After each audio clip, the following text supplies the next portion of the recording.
Do you know what I've always wondered? What's a plastic paddy? As Irish people go, I was a little old when I first heard the words plastic paddy. I knew what a paddy was. A paddy is a pejorative for an Irish person. An Irish person is a paddy. It's a borderline slur. But a plastic paddy? This had passed me by somehow. Either I had heard the words and I just hadn't put it together, or else plastic paddy hadn't yet reached the popularity that it has now. Because the first time I remember hearing the words plastic paddy was here at Bunratty Castle in the west of Ireland when I was 16 in the year 2000. Well, it wasn't actually in the castle, it was somewhere over there in a hotel function room with 50 American tourists all drinking mead and eating traditional Irish stew and listening to traditional Irish music.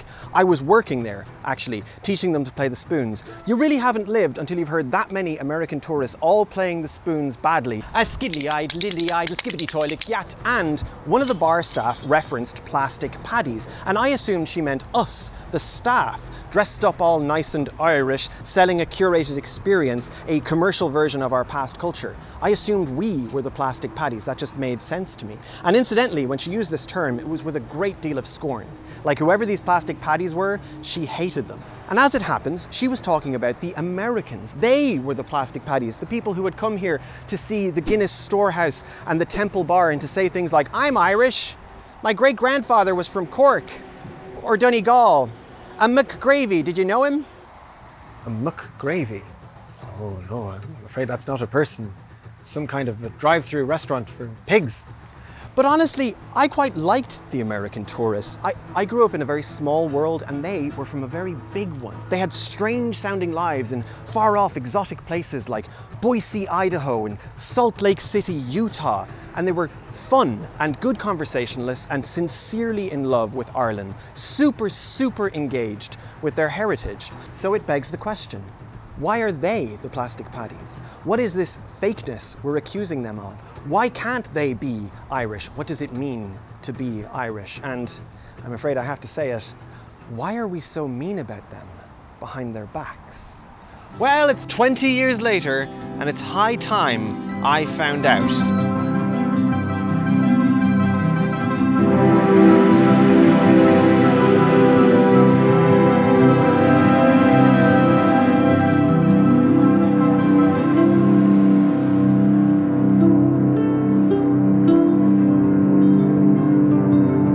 Part 1.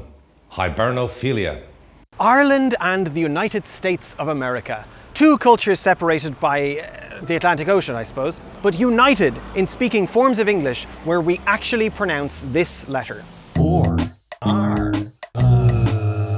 And we dream of one another, don't we? Americans dream of the cliffs and the red-haired girls staring wistfully out to sea, and the Irish dream of driving on a road that actually goes in a straight line. Of course, recent events have brought to the surface certain anti-Irish sentiments from certain Americans, and as is the case with much of the world, a sincere anti-American sentiment has been bubbling to the surface here in Ireland, and that's probably somewhat justified. This dream of the United States of America we all once had, a dream of opportunity and prosperity, of excess and success, and of global stability by way of their dominance, well, that's something that people the world over are waking up from. But we can go back to a more dreamlike time and find earlier cracks of disconnection. In the peak Celtic Tiger years, when Ireland was experiencing a huge economic surge and my career began, entertaining American tourists, it was a time in Irish history where we had never seen so many tourists. In 2006, we had nearly 8 million visitors. According to Fáilte Ireland, we made €6 billion from tourism that year, which accounted for almost 4% of the country's GNP. Not alone that, but on the international stage, Irishness had become crucial to our economy, which had tied itself so heavily not just to tourism, but to foreign investment. And our military security, which saw us occupy this strange position as a nominally neutral state whose allies and economic partners are all members of NATO, and whose airports and airspace are very much available for unlawful American military use.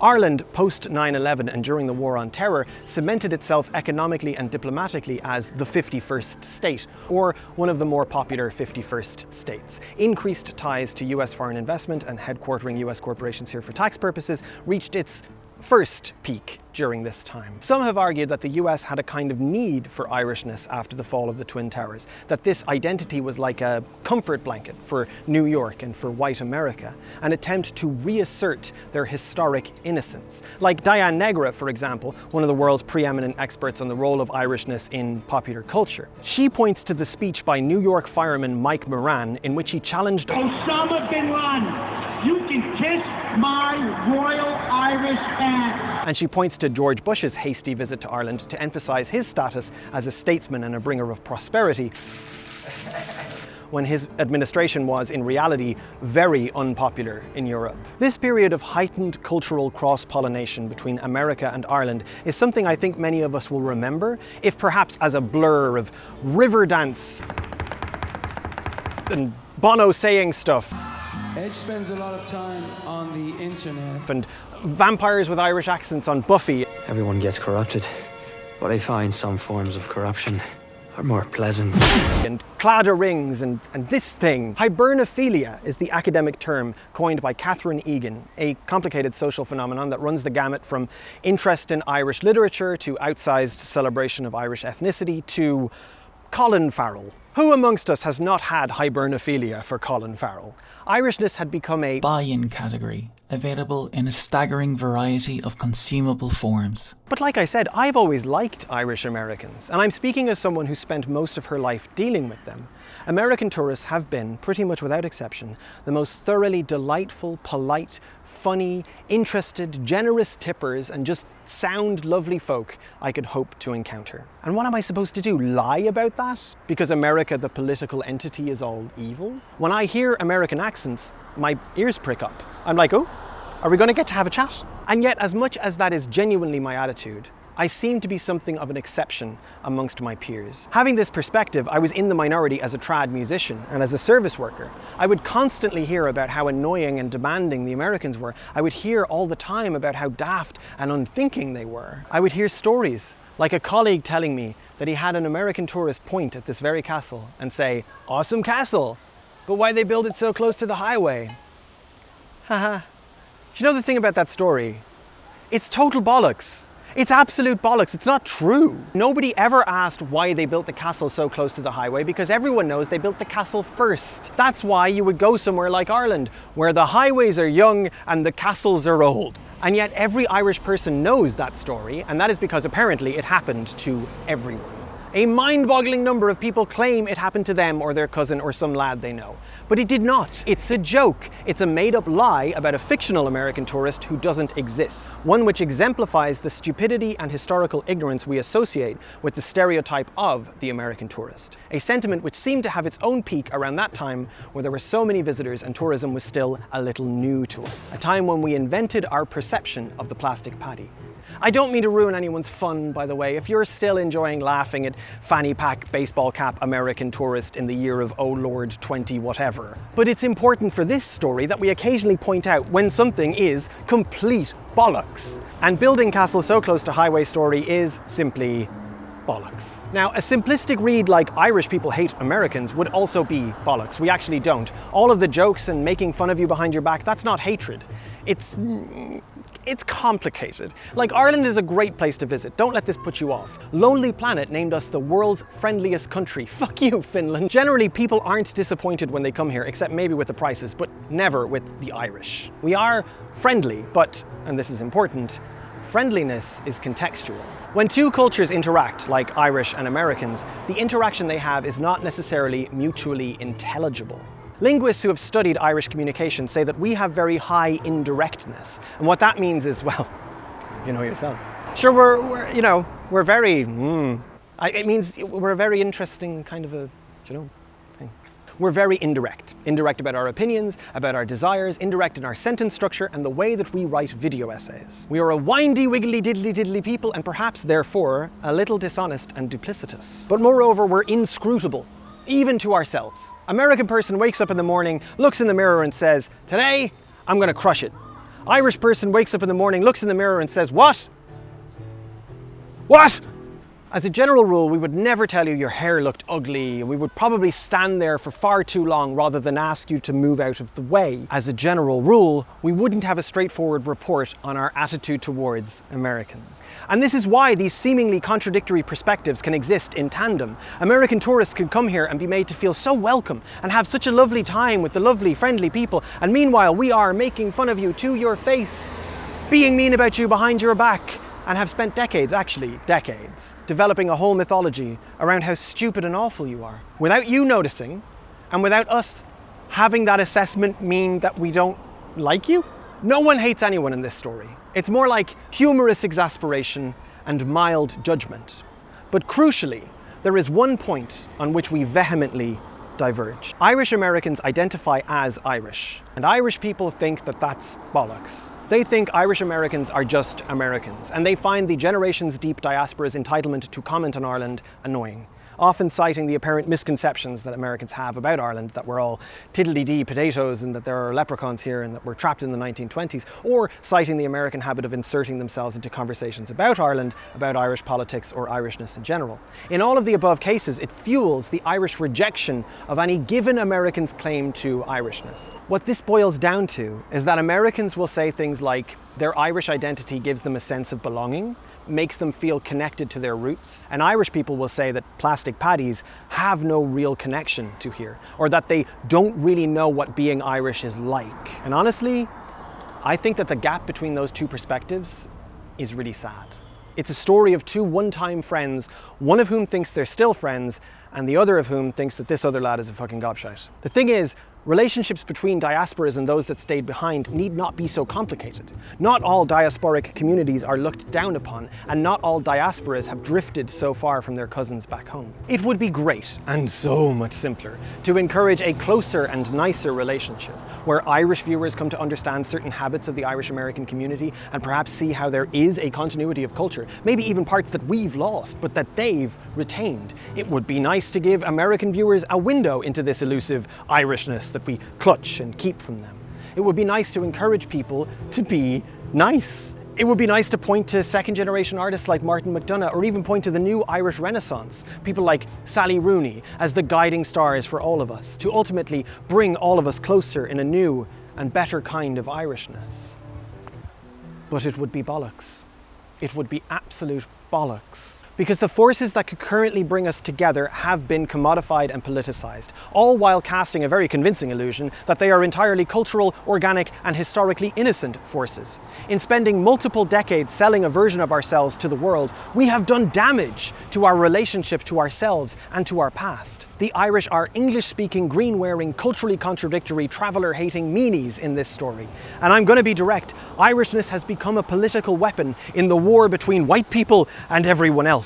America's obsession with Irishness is not some exception to their otherwise blood-soaked operation. The worst of both establishments call for us to embrace each other, whether for shared Catholic conservative reasons or simply to make a nice money. And it is way too easy to propagate this view of Irishness, which is so fun, but has such far-reaching and damaging consequences. Because look, the thing about this story is that there are multiple Irelands in it, images of Ireland superimposed on one another.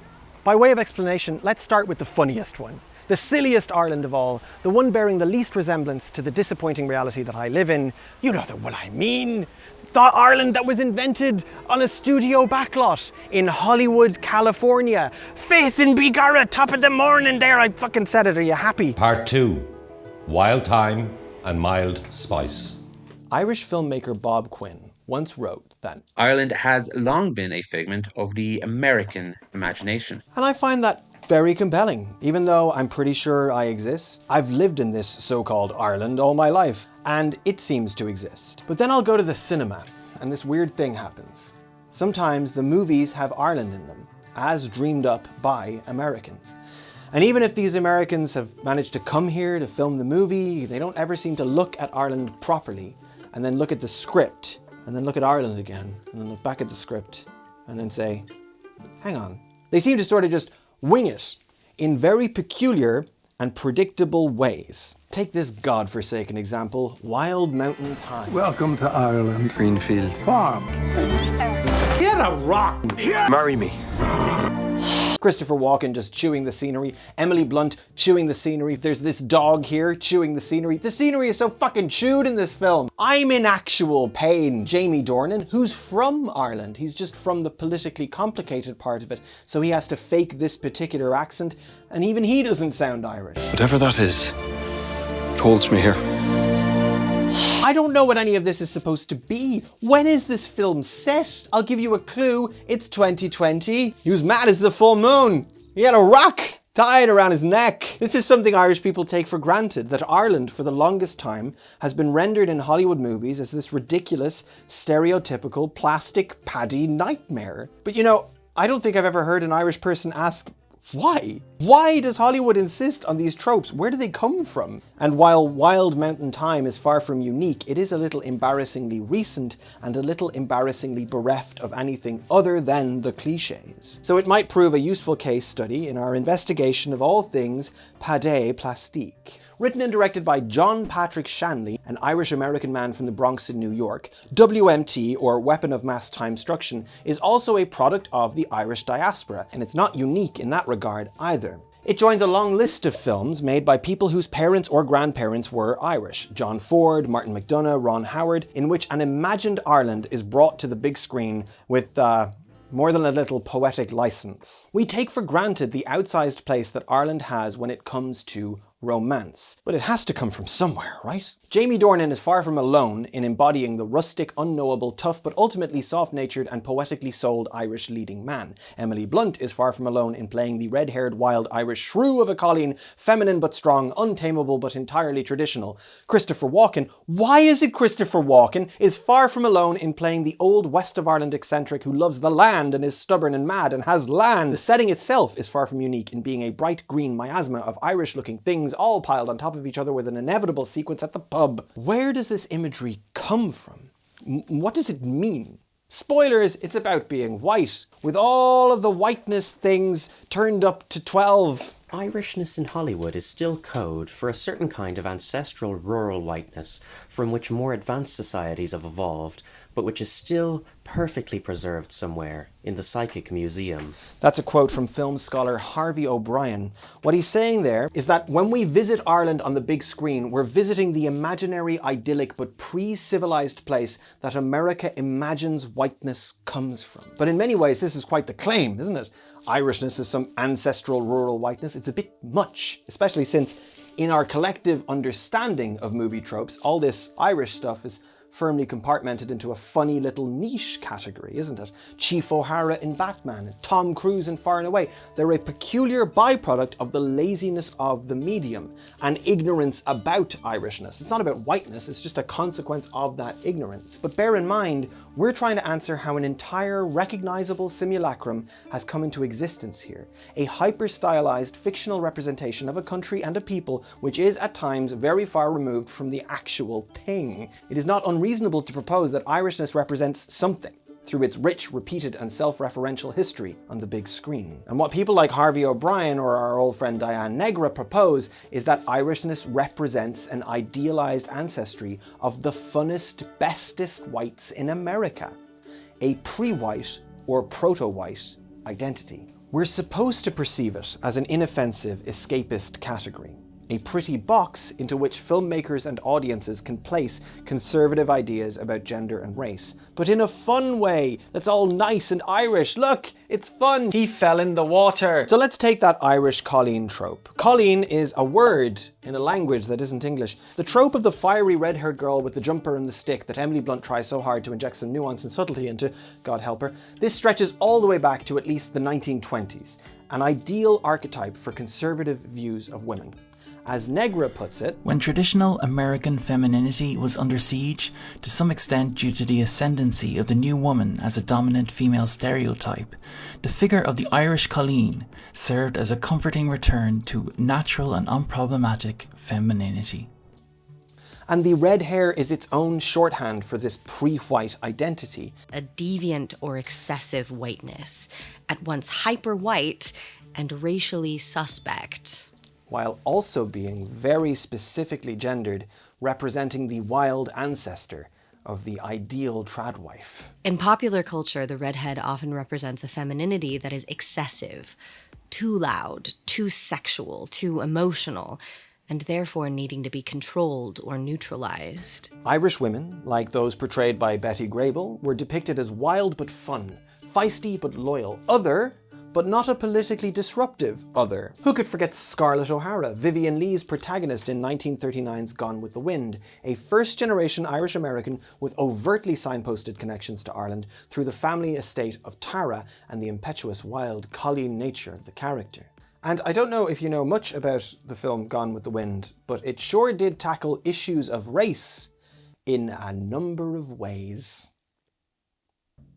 See, as with the American establishment generally, Hollywood has always found ways to disguise the extent and nature of white supremacy. Going into the 1940s, the main purpose of this obfuscation was America seeing itself as multi-ethnic and egalitarian in contrast with their enemies during World War II, who were the real racists. So the convention in the wartime musicals, as they came to be known, was ethnic diversity without, you know, the trouble of not being racist. There were several approaches to this soft multiculturalism. There was the Good Neighbor musical, in which American audiences were treated to gentle, nonsensical adventures in Tijuana or Brazil, with leading ladies like Carmen Miranda telling them, "Hey, what coup?" But another approach was to use Irishness to examine race in a way that kept people comfortable. Irishness would come to represent its own kind of mild ethnic spice for American audiences.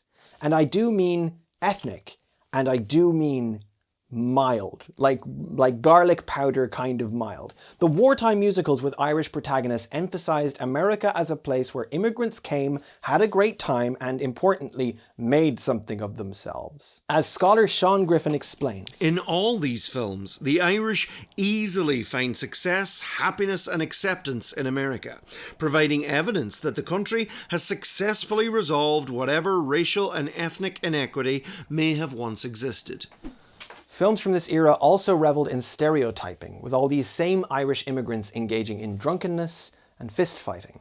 Everybody was in need of just a little civilizing.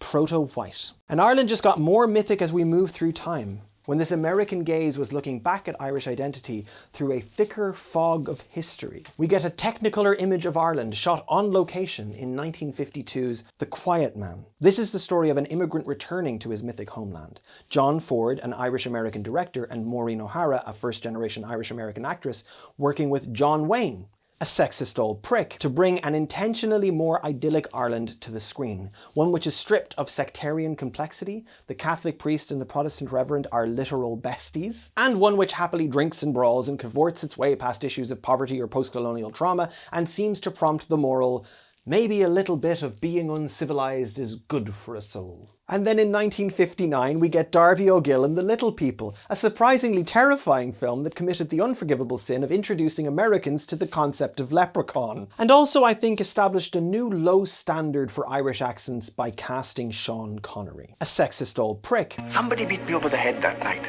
and I thought it was the Little People. Darby O'Gill was Disney's attempt to capitalise on the some 20 million Irish Americans he saw as a potential audience. The publicity for the film even involved Old Walt describing himself as half Irish and claiming to have used real leprechauns in the production. Inspired in 1947 by a meeting between Walt and the Irish Folklore Commission, Darby O'Gill is also an example of the complicity of the Irish establishment in these broad, stereotyped renderings of Ireland for an American audience. You see, America would not have been nearly as successful in creating a mythic simulacrum of Ireland were it not for our own enthusiastic cooperation. And I feel like the prevailing attitude amongst Irish people is that this Hollywood nonsense imagery thing is something America did to us, which stands in stark contrast to the reality that Ireland on the big screen was a happy collaboration. Screen Ireland, or as it used to be known, On Board Scannon, has spent decades enthusiastically welcoming Hollywood film crews to shoot lies and stereotypes on Irish soil. Irish actors are willing to be in these movies and appeal to the stereotypes themselves. And Irish creators are happy to sell a paddy image overseas. Quoting Dr. Harvey O'Brien again, "If we continue to sell an image of Ireland that applies only to sights and experiences designed to provide what is being sold, and take that money so we can live lives totally unlike the ones the tourists are buying, should we be racked with guilt? This isn't a new question. We have always been happy enough to accept international investment at a cost to arguably outdated ideas of purity and authenticity. I noticed this, if I can be petty for a moment, when I spent decades, literally decades, trying to get various comedy or dramatic projects of my own funded or over the line for production. And frequently, the funding body or the broadcaster, or most often the mentors, would say the same thing. This project you're working on, Neely, it isn't Irish enough. And I'd be like, but I'm Irish, and I wrote it in Ireland. Irishly? No, they'd say, it doesn't read as Irish. And look, as a queer person with the autism who's maybe done some drugs, I probably was pitching some pretty weird stuff. Probably some of you are thinking, maybe what you wrote was just bad. And you know what? Yeah, probably. But that doesn't change it being a very prescriptive and strange note.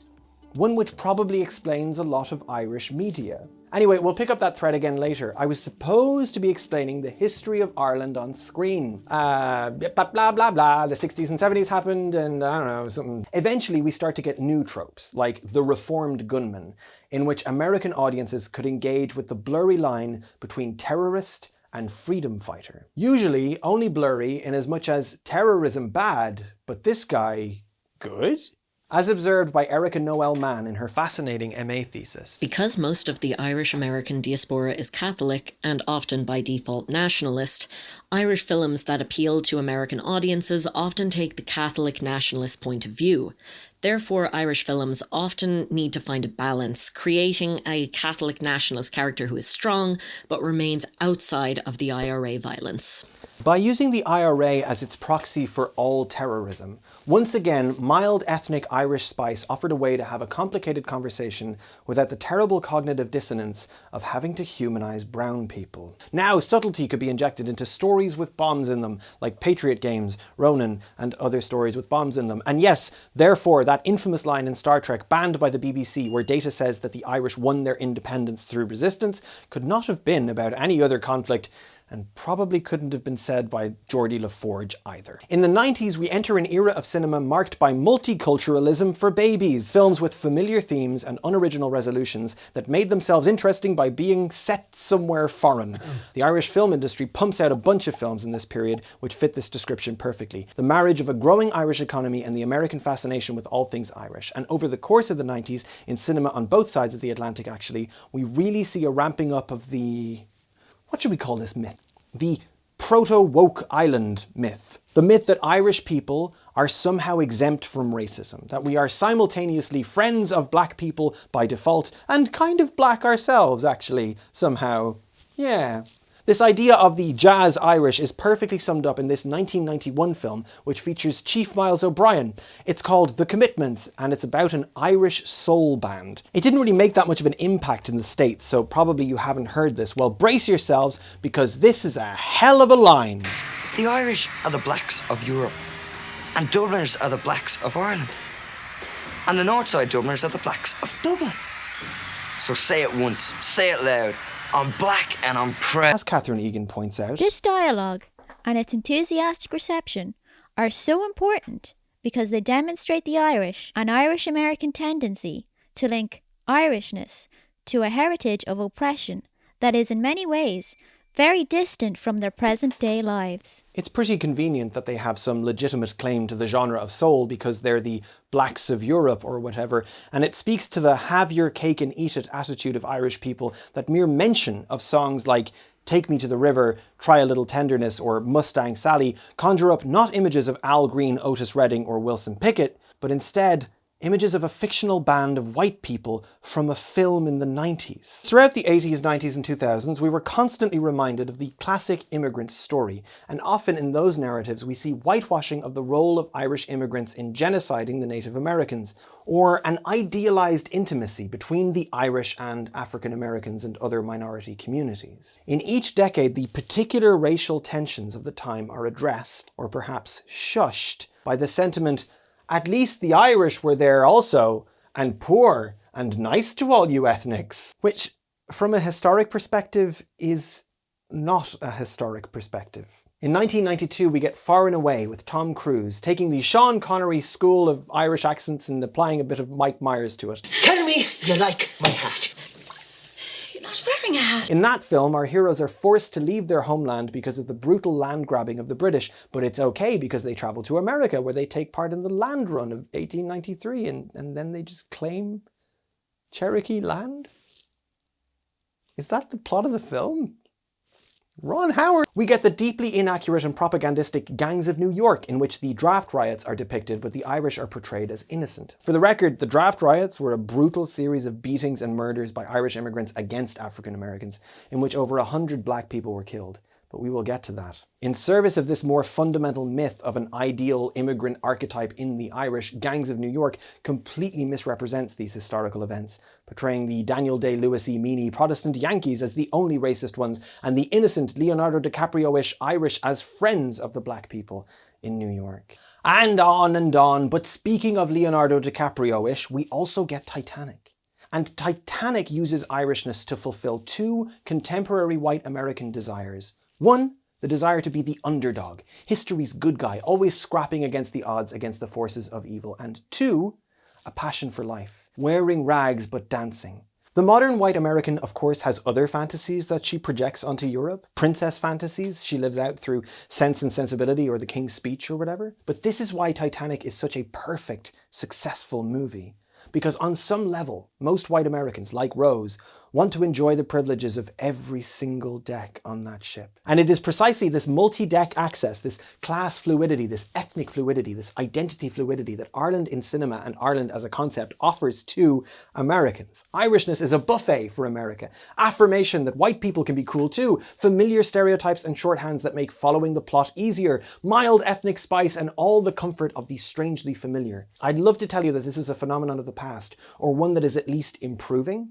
Some people claim we're in the midst of a renaissance of Irish culture, where what we're culturally exporting is finally, congruently dignified and Irish and cool.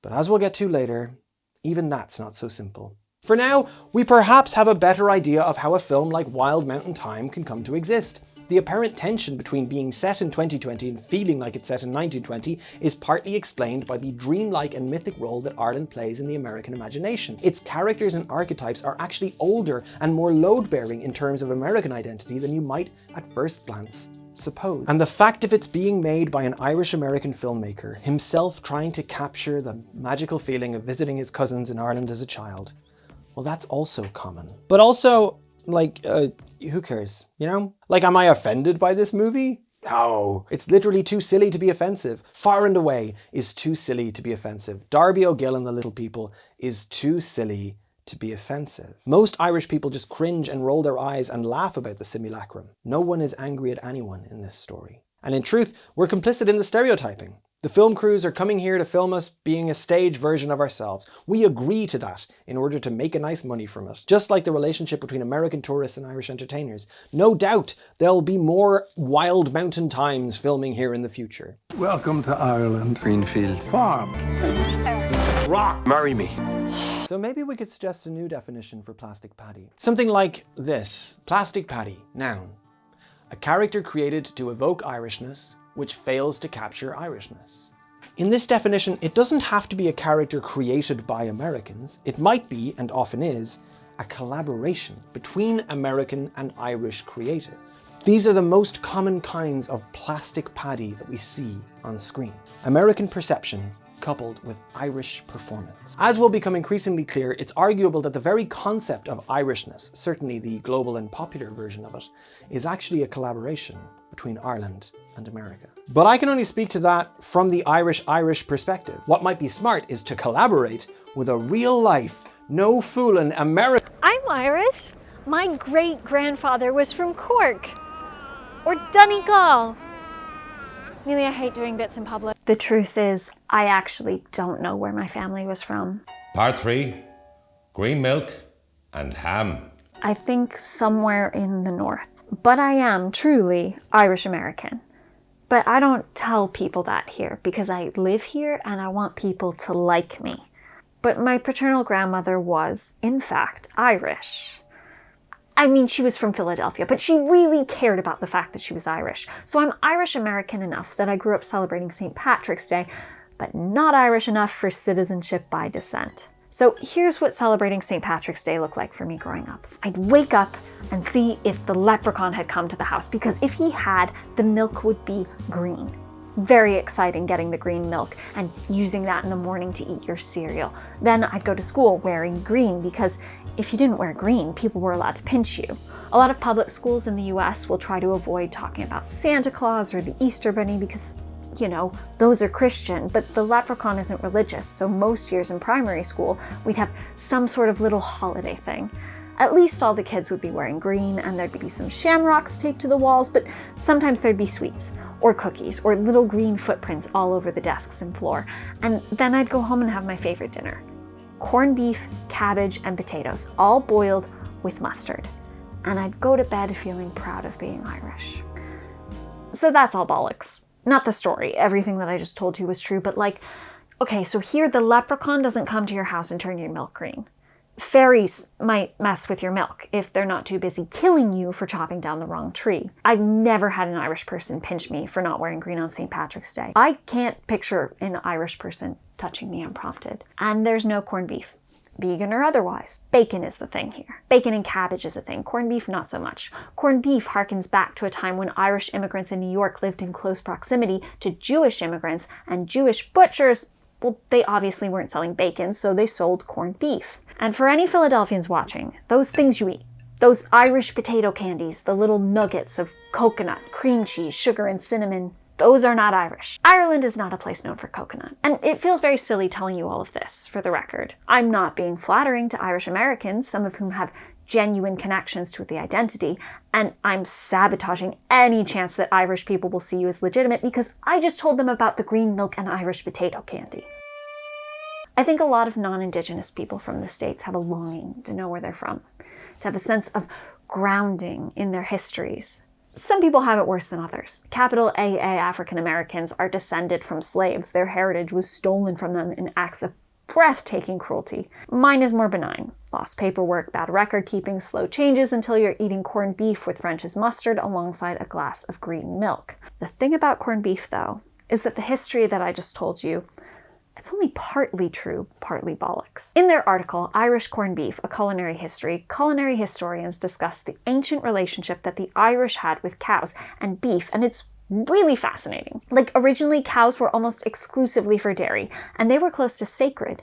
People only really ate them when they were old enough to die, so beef was a real luxury. And since this was prior to refrigeration, it was salted in order to preserve it with big corns of salt. But if Irish people were eating meat, it was usually pork. Corned beef, or variations of it like salt beef, pickled beef, spice beef, or Christmas beef, that was a special occasion food. This was genuinely a part of Irish culture, but then the Brits came and they turned the island into a glorified beef farm, you know, horrors, colonialism, deforestation, grim, grim, grim. Beef becomes a staple of production in Ireland, but it's consumed by the Brits.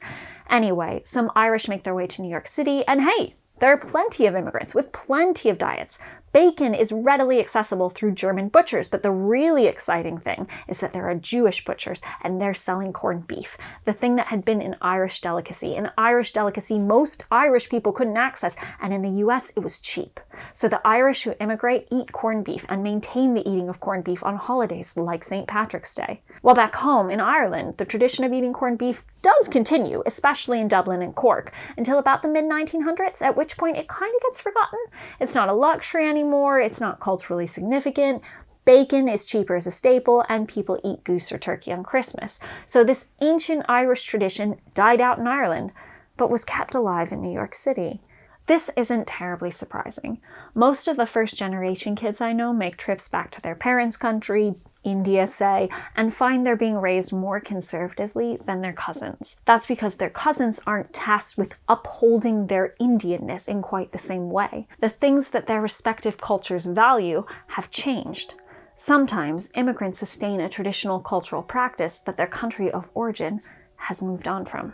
I mean, I can keep up with some of it because of the internet and because my country controls the global hegemony, but honestly, the truth is when I go back to the US now, I'm lost. You all discovered contactless credit cards, and you're all splitting bills with apps whose names you use as verbs. In fact, you do everything with apps, and you use every app as a verb.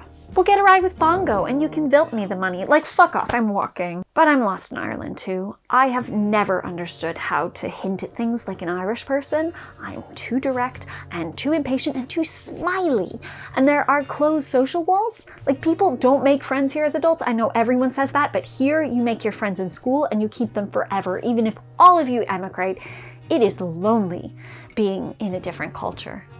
Something I thought I understood as a cultural difference was that I'm not supposed to say I'm Irish. I'm supposed to say I'm Irish American. Saying I'm Irish would be breaking a taboo, and I'd either be the butt of a joke or actually piss people off. And I used to think that there was a difference in our lexicon that explained it. People on one side of the Atlantic were talking about ethnicity, people on the other were talking about citizenship. But I have friends here who aren't white, and I've seen them ask, where are you from? And even if they were born and raised here, people are not happy if they say I'm Irish. Doesn't matter if they've grown up singing Happy in the Presence of the Lord in school, or have memories from their debs, or if they play hurling, if they have the passport. It's not just a cultural misunderstanding, it's xenophobia. There are plenty of Irish people who are very upset when Irish Americans identify as Irish, but also upset about brown people identifying as Irish, even when they were born and raised here. I do love Ireland. I love how gentle people are with each other. I love that if you ask a stranger for directions, they'll likely stop what they're doing and walk you to where you need to go. I love that people bother to learn my name at the shops I go to frequently, or gently offer me support if my baby is crying in public. People are nice here. People are just really nice in Ireland, and I feel lucky to live here. So frankly, I get it. I get why my Irish American grandmother wanted to hold on to a story of who she was and why she was where she was. Immigration is a wound. You hold on to bits of your culture that you can, and you try and tell your kids that they're important, and they might get all messed up in a game of telephone. But I understand why Irish Americans are proud of being Irish, specifically, even if the type of Irish they are is really different from the type of Irish people are here. I'm in the peculiar position of being an Irish American immigrant to Ireland. In some ways, I'm trying to hold on to and cherish a culture of green milk and vegan corned beef. Can't that be simultaneously cringe and beautiful? Part 4. Leaf Clover. There was a famous email exchange that went around Irish social media a few years ago. I present it to you now, unedited. Hello, my fiancé and I are currently planning a trip to Ireland from the US next June of 2017 to get married and honeymoon for 3 weeks. We are Odinists and would like an Odinist or similar-minded clergy to marry us. We would prefer to find someone who only performs heterosexual ceremonies and refrains from marrying those of mixed races. If you could find me someone, that would be fantastic and very much appreciated. Thank you very much for your time and consideration, and I hope to hear from you soon. Sarah. Hello, Sarah. We are most happy to report that none of our clergy subscribe to your views on mixed race or gay marriage, and so we cannot assist you in your upcoming visit to Ireland. Fuck off. Yours very sincerely, everyone at Pagan Federation Ireland. Now, the thing about that story is, unfortunately, it's true. It's actually true. It's not bollocks. That really happened. And I wanted to be fully sure that it had really happened. So I actually sent an email to Pagan Federation Ireland, and they were really lovely, and they sent back this. We can confirm that this interaction took place as described in the screenshot, along with a follow-up communication detailing in an even more trenchant manner our total rejection of homophobia and racism.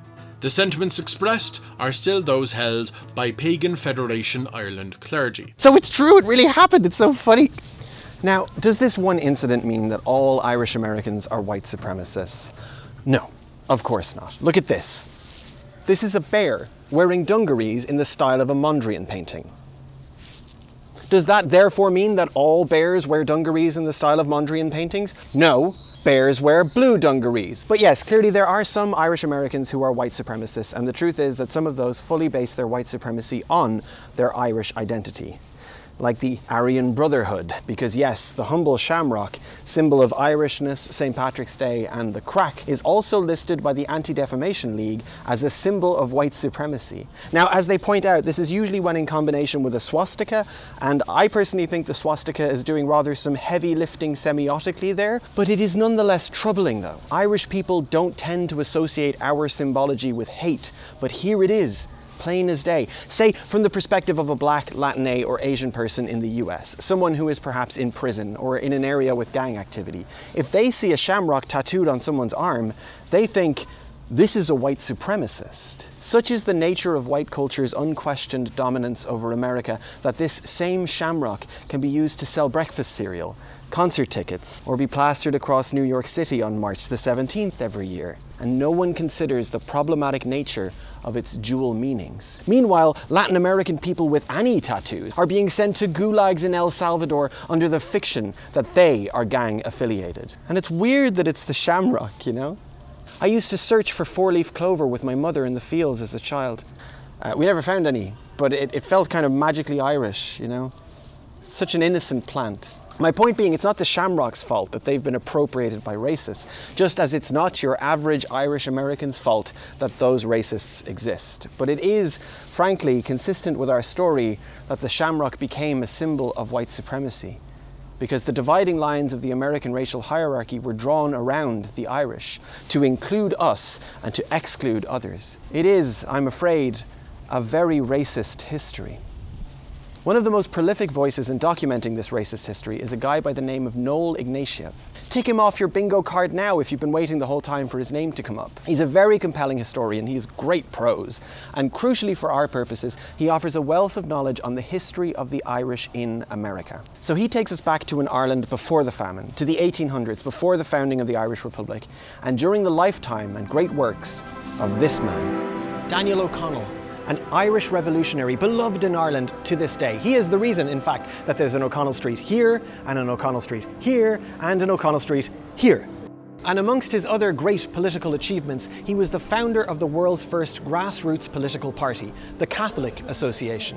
But for our purposes, we're here to talk about Daniel O'Connell, the abolitionist, a man who vehemently and unambiguously opposed the practice of slavery in America. In 1841, he and 60,000 other Irish signatories wrote an address to Irish Americans. It's all very St. Paul to the Corinthians, I guess. And in this address, he described slavery as that foul blot upon the noble institution and the fair name of your adopted country. And he called on them to join with the abolitionists everywhere. Treat the colored people as your equals, as brethren. Now, if you had to guess, how do you suppose the Irish Americans responded? There's probably part of you that wants to be like, really well? They took it really well? And abolished slavery. But there's probably another part of you that understands how rhetoric and the structure of story works, and that part of you knows they took it badly and did a racism. So presumably not all Irish Americans, but a lot of Irish Americans who got published in things had some words to say about O'Connell's address. As did a lot of high-profile Irish Americans like Bishop John Hughes, a massively influential thought leader in the diaspora, who argued that the address was fake, made up, fake news. Does that sound familiar? And anyway, he said, even if it wasn't fake, isn't that also familiar? It was from a foreign source. One which, you know, we can all sympathize with, but let's face it, was out of touch with the domestic and economic concerns of the Irish in America. Easy for some lad in a different country to tell us what to do, but excuse me, this is America. And that sentiment is echoed in pretty much all of the Irish newspapers of the time, like the Boston Pilot and the Catholic Diary. We can tell the abolitionists that we acknowledge no dictation from a foreign source. And unfortunately, all of this was further complicated by the general Irish distaste for abolitionists as a political group. And not because they were abolitionists, but because they were posh boys. Largely, the abolitionists were wealthy old money Yankees, people who also often supported temperance, and perhaps therefore looked down on the old Irish relationship to alcohol.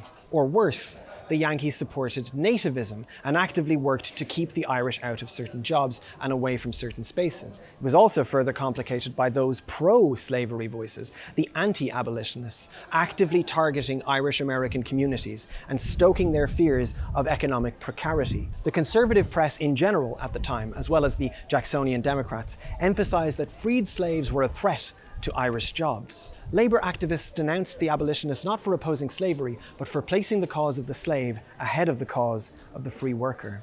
Daniel O'Connell, who never went to America because he refused to set foot somewhere that would allow slavery, probably couldn't see that the Irish in America were part of a very different political landscape. To the Irish in Ireland, those that opposed slavery were the working class women and men, largely Catholic, fighting for their independence. But to the Irish in America, those that opposed slavery were old money, elitist gatekeepers of wealth. So between that and the fear of losing their jobs, these Irish American thought leaders, newspapers, and Irish American political groups start to speculate on the abolition movement's nefarious motives, accusing them variously of abolishing slavery only to harm the Irish or to recruit people to their cultish religion. Again, this is all a super simplified overview. We're building to a general picture of American history where something like the draft riots makes sense. But before we get to that, it's worth noting something else from this period. Something that Ignatieff points out, and which also flies in the face of a prevailing narrative. You see, we're talking about a time between the mid-1700s and the early 1800s, before the Irish famine.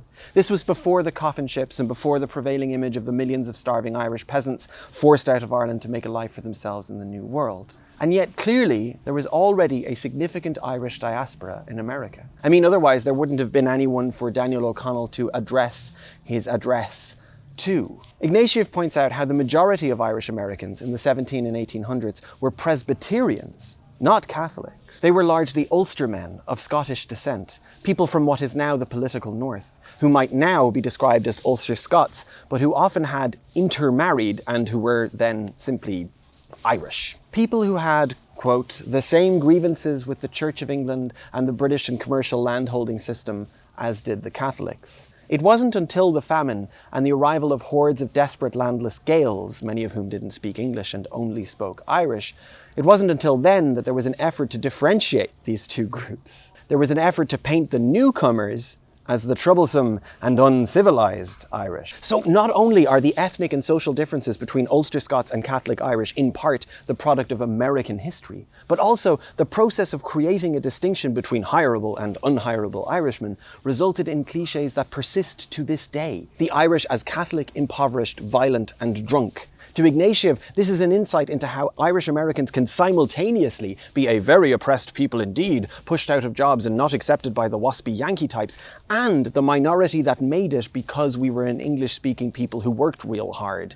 In truth, we were both. But as has often been ignored, this is because there's such a thing as multiple kinds of Irishness. Now, for the record, I'm not dismissing anti-Irish sentiment. That would be ahistorical. There were definitely exclusionary practices towards the Irish. And while the infamous "No blacks, no dogs, no Irish" slogan may have been virtually bollocks, the slightly less famous "No Irish Need Apply" slogan was very real.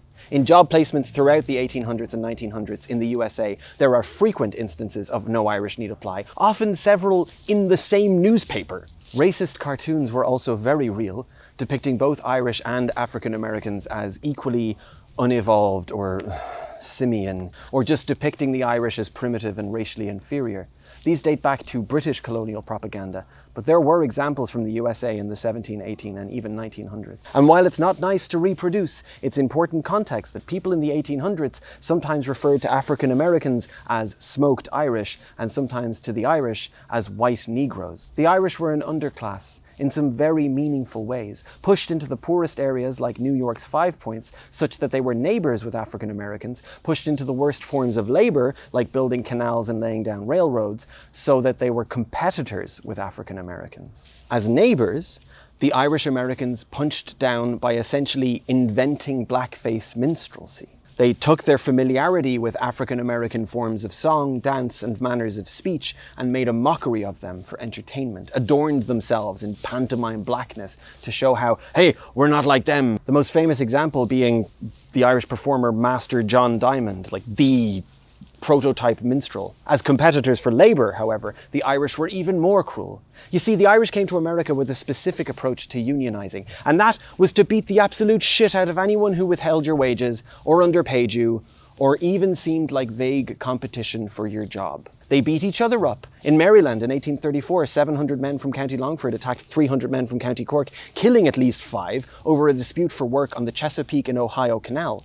They beat up other white Europeans. In 1838, the Irish burned shanty accommodation for German labourers, whose presence threatened to reduce the jobs for the Irish and force down wages. But boy, oh boy, did they target black people. There were the anti-abolition riots of 1834, in which the Irish community attacked the homes and businesses of abolitionists and ransacked black neighbourhoods. Several thousand whites attended a meeting/mockery of black preaching at Chatham Street Chapel, getting them all worked up for their riot in a synthesis of minstrelsy and violence. There was the Brooklyn Riot of 1862, in which Irish Americans attacked a group of African American workers at a tobacco factory, mostly women and children. They drove them upstairs in the plant and then they set fire to the bottom floor. Now, thankfully, no one was killed, although one black man was severely injured and there was a police officer who had a pitchfork put through his shoulder. But in the aftermath, the factory was only allowed to continue operations after the black employees were dismissed and replaced with Irish ones. And then there were the New York draft riots of 1863, the culmination of all of the above. Draft riots is something of a misnomer, by the way. Yes, rioters were furious at being drafted into the Civil War, and that's definitely what set things off. The first attacks were on draft centres, after all. But make no mistake, it was a race riot. The violence was a response to Lincoln's Emancipation Proclamation. It was a reaction to the abolition of slavery. These impoverished, bullied, and brainwashed by hate Irish labourers finally snapped. The conservative press, the Jacksonian Democrat Party, which would later become the grand old party of Reagan and Trump, and predominantly the forces of exploitative capitalism, squeezed and manipulated them to breaking point, at which time they could have turned around in class solidarity with their African American neighbours and targeted their mutual oppressors, but instead they snapped at the prospect of fighting on behalf of the abolitionist North, lost their shit at the idea of liberating slaves who would then be in competition for their jobs, joined the oppressors that shared their skin colour in punishing their fellow poor of a darker complexion. They targeted black homes, black businesses, black people. They targeted white people who associated with black people. They burned down the homes of abolitionists and their families. They burned down workplaces that hired black people. They attacked white women that slept with black men. They targeted anyone who did business with, advocated for, loved, or even fucking smiled at black folk. And over 4 days, they killed 120 people. Maybe now that horrible historical reality makes more sense than whatever the hell the movie Gangs of New York thinks happened. When it comes to this no Irish need apply historical narrative, however real that narrative is, I find it kind of distasteful that it outshines the greater context. This long-lived period of rioting, intimidation, and violence that the Irish engaged in to carve out jobs for themselves. A period in which the biggest targets of intimidation and violence were black people. Talk about unfair employment practices. How about killing someone if they try to get a job and you don't want them to? That's actually worse than printing "No Irish Need Apply" in a newspaper. Especially since we haven't even touched what the job placements in newspapers said about black people. Now, it's not as if your average person is unaware of the racism of this time. In fact, we now have access to a general image of that era from the black perspective. But even this bare minimum recognition of lynching and race riots as phenomena in books and Hollywood movies and history lessons is often accompanied by images of nondescript southern accented racists. But the fact is that riots and lynching and burning out homes happened in New York City too, and in Boston and in Philadelphia. And that these nondescript racists had names. Names like O'Mara, O'Shaughnessy, Campbell, and Farrell.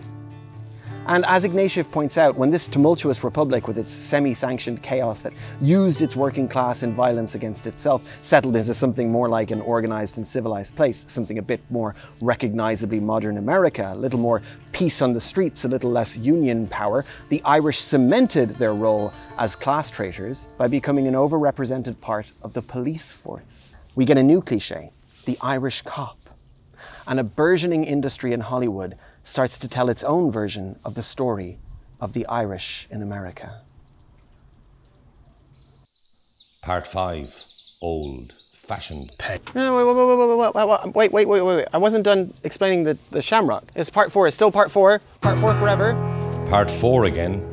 Another bit there. Like, why is the shamrock, otherwise known as the leaves of the clover plant, the representation of Ireland? That means it's time for a quick revision of the story of St. Patrick. Like Sarah said, the great thing about St. Patrick's Day is that it's not religious. Just like how all things Irish American are apolitical. Not too deep, just fun. He fell in the water. St. Patrick's Day is our national holiday, and Patrick is our patron saint. It is actually a little bit religious. Sorry, American public schools. And by the way, just while we're here, our preference is to not spell it Patty. P-A-T-T-Y. I know there's virtually no difference in how y'all pronounce Paddy versus Paddy, but in Ireland we would say Patty. So consider this my one and only, please don't do that. Spell it Paddy. P-A-D-D-Y. But did you know that St. Patrick was a slave? The first recorded Irish slave, one might say. Well, actually, he was British, probably from somewhere in Wales or Scotland. He was kidnapped by Irish pirates and brought to Ireland sometime during the waning years of the Holy Roman Empire. And during the 6 years he spent in captivity in Ireland, he learned of our pagan culture while growing closer to his Christian God. Eventually, he fled from his master, with God's help of course, and caught a ship back to Britain. He studied Christianity in Britain as well as France and became a holy man. In older age, he had a vision which inspired him to return to Ireland to convert us pagans to Christianity. And we all lived happily ever after. That's when the trouble started. We're not doing a whole history of Christianity in Ireland, don't worry. But what I will say is that there are many, myself included, who think that that's really where the Irish started to lose track of our culture. Around the 5th century, 1500 years ago. And so the story goes, St. Patrick used the shamrock to explain how the Holy Trinity of God, Jesus, and the Holy Spirit could be 3 beings and yet one. 3 into 1. It's a fantastic visual aid which takes a spiritually esoteric and, I presume, intentionally unimaginable concept and just makes it fucking stupid. Thanks, Paddy. I bring it back to the shamrock not to poke fun at an historically dubious old missionary, but to take stock of an even more revisionist view of history and ancestry. The obsession with the shamrock. This view, which is popular and which fully fails to engage with even the most basic of American and Irish history. The shamrock way of looking at things. This is a view that relies on insignia, stereotypes, and hearsay. So here's an example from January 2018.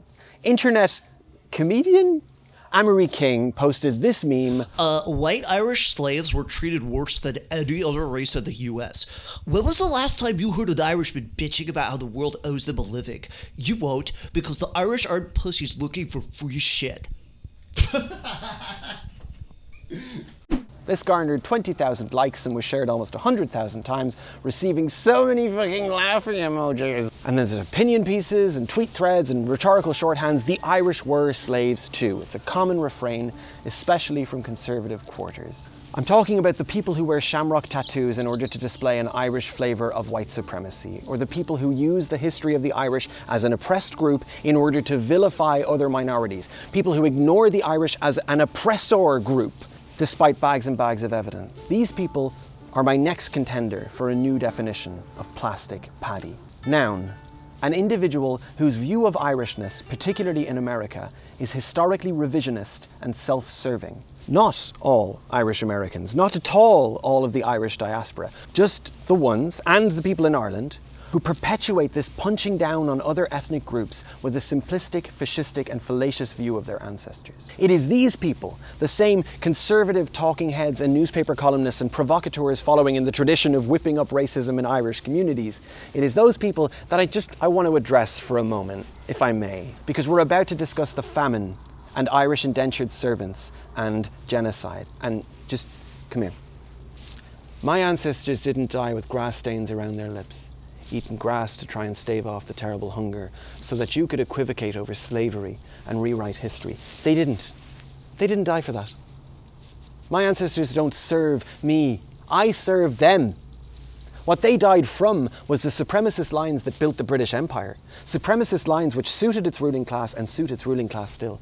Because that ruling class and its collaborators here, all of them, had an evil, cruel profit motive. A system to pamper the ruling class and hurt the rest of us, including our brothers and sisters of all races. My ancestors died with grass stains on their lips because of racist cunts like you, and to honour them, to serve them, I wish you death. I wish death upon you. Anyway, that's probably as good a time as any to talk about the British Empire. So we do that now. Now we can do part 5. Part 5. Old-fashioned paddies. So we talk about the first genocide or the second genocide? I shouldn't say genocide, because we'll get demonetized, but also because it's historically controversial to refer to anything that happened to the Irish as a genocide. And actually, this is kind of reasonable, mostly because of all of that white supremacy and equivocation stuff that we talked about earlier on. But it still sucks, especially for those ancestors that died of starvation with grass stains on their lips. Anyway, forget I mentioned genocide. So will we talk about the first time the population of Ireland halved, or the second time the population of Ireland halved? When it comes to the Irish potato famine on Gorta Moor, the Great Hunger, that's mass death number 2, which you've probably heard of as a thing that happened in Ireland that involved potatoes. Well, when it comes to that, historians are kind of split, actually, on whether that was a genocide or just terrible policies by the British. Of course, the British generally don't have the best approach to the concept of complicity, whether they were literally responsible for a lot of people dying over here, a lot of people dying over there, a lot of people dying over here. History is complicated, said Britain. The story of the potato famine is definitely oversimplified most of the time. In the simplest version, when a potato blight hit Ireland in 1845, that was the reason that the Irish population dropped from 8.5 million to 4.4 million through emigration and death. In the slightly more complicated version, there was a plethora of policy reasons, like the forced export of crops to Britain, the forcing of Irish farmers off their land so that the only thing they could grow was potatoes, the prohibition of fishing in the sea to feed themselves, and so on. You know, colonizer shit. But not necessarily genocide. As many a brainless fucking chud has pointed out, one of the conditions of genocide is genocidal intent. And the historical records could go either way. People like Cormac O'Grada point out the enormous relief efforts that the British put in. Other people, like the director of Genocide Watch, Nat Hill, point to the sentiments of senior administrative figures like Lord Trevelyan, who famously wrote, "The judgment of God sent the calamity to teach the Irish a lesson. That calamity must not be too much mitigated." Hill contends that whether it was a textbook genocide or not, it was a significant crime against humanity. And after all, isn't that the thing that actually matters? But I'm not here to prove anything. I'm not a historian. Probably should have mentioned that earlier. My intent is to help you to understand what happens in the long-lasting consequences of mass death and cultural suppression. My intent is to show you what gets forgotten and the consequences of forgetting. So did you know that there was a whole other mass death between 1641 and 1652? Oliver Cromwell invaded Ireland and, as a consequence of murder, dispossession and transportation, reduced the population by, some estimates put it at 40%, or 680,000 people removed from a population of 1.5 million. The land grab was arguably even worse, with the percentage of land owned by Irish Catholics falling from 60% in 1641 to 20% in 1660. Did you know all of that? You didn't. Do you spit on the ground when you say Oliver Cromwell?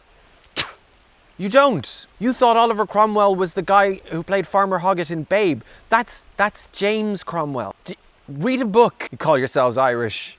I know, I'm only messing. No, a lot of people don't seem to know about the extent of Cromwell's atrocities in Ireland. As G.K. Chesterton put it, "The tragedy of the English conquest of Ireland in the 17th century is that the Irish can never forget it, and the English can never remember it."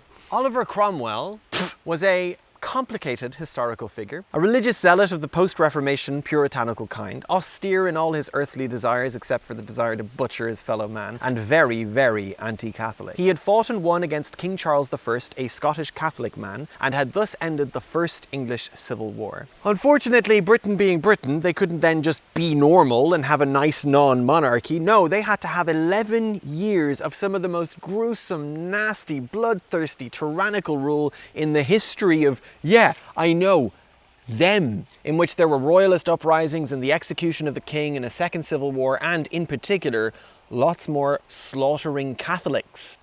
I remember getting an impression of just how horrible and senseless it all was years ago when I visited the Clink a historical London jail. Total tourist trap, by the way, but they make it pretty gruesomely clear just how many Catholics ended up tortured to death in prison cells for pretty much no reason. Look, I'm in the clink in this picture with this YouTuber. Look how cool we both look. Look at this. For our purposes, we're concerned with Oliver Cromwell in his capacity as conqueror of Ireland, a conquest that was only partly because of Catholicism. After he killed nearly half of us, Cromwell wrote of the Irish, I am persuaded that this is a righteous judgment of God upon these barbarous wretches who have imbrued their hands in so much innocent blood, and that it will tend to prevent the effusion of blood in the future, which are satisfactory grounds for such actions which otherwise cannot but work remorse and regret.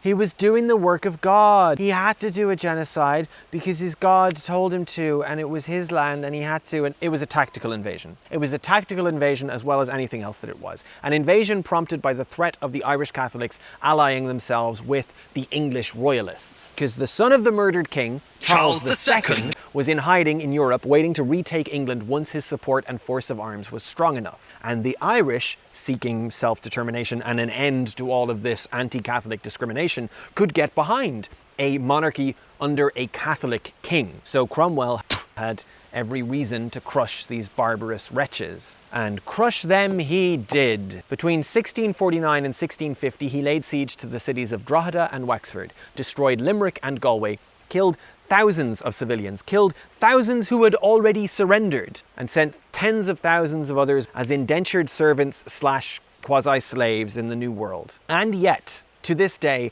there is still debate on whether or not he intended to do all of that. Whether the killing of civilians was the crude actions of his generals. Whether the Irish situation was complex, and without a total annihilatory victory, England wouldn't have been safe. The Gentleman Cromwell historical interpretation still persists. Because that was the other war that was being fought, right? The war to be remembered. The war to ensure a legacy. The way that we remember Cromwell in that story, debate his motivations as perhaps ingeniously Machiavellian, or perhaps crazed in his religiousness, or even egalitarian and enlightened somehow, that tells us something about what we think history is for. And the way that we remember the Irish in that story tells us something too, where once again, the people with a reputation for breeding like rabbits end up butchered in mind-boggling numbers. Funny how that works, isn't it? Maybe Oliver Cromwell was a gentleman. After all, what's a gentleman? What kind of accent would a gentleman have?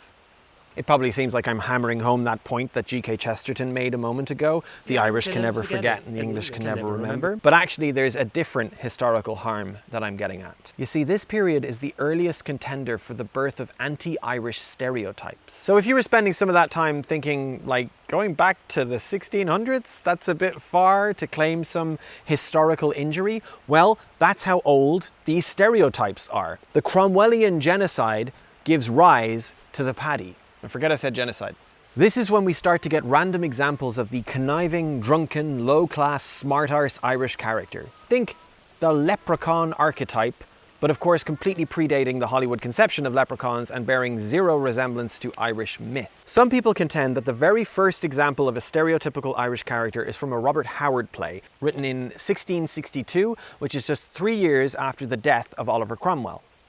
That character's name, funnily enough, was Tig, a cunning and comical Irishman. You might be aware the name Tig is still used as a pejorative for a stage Irishman, or for someone who is performatively Irish. Bertie Ahern here, for example, with his bowl of shamrocks, acting the fool with George W. Bush, is being a Tig. You see, making saleable his own buffonishness in an Irish kind of a way. Confusingly, and I do see you there raising your hand, Tig is also a pejorative used in Northern Ireland to refer to Irish Catholics. I couldn't find a direct connection between those two insults, but from my perspective it's not that much of a leap. It's an accusation that you're playing up, faking or performing your Irishness. Okay, but confusion aside, around this period, the late 17th century, other Tigs start to emerge all of a sudden in song, theatre and poetry. In 1689 we get The Irish Hudibras, a poem by James Farwell, which is, from start to finish, a satire of the Irish, portraying us as superstitious, ignorant and wild. The term I want to use for all of this stuff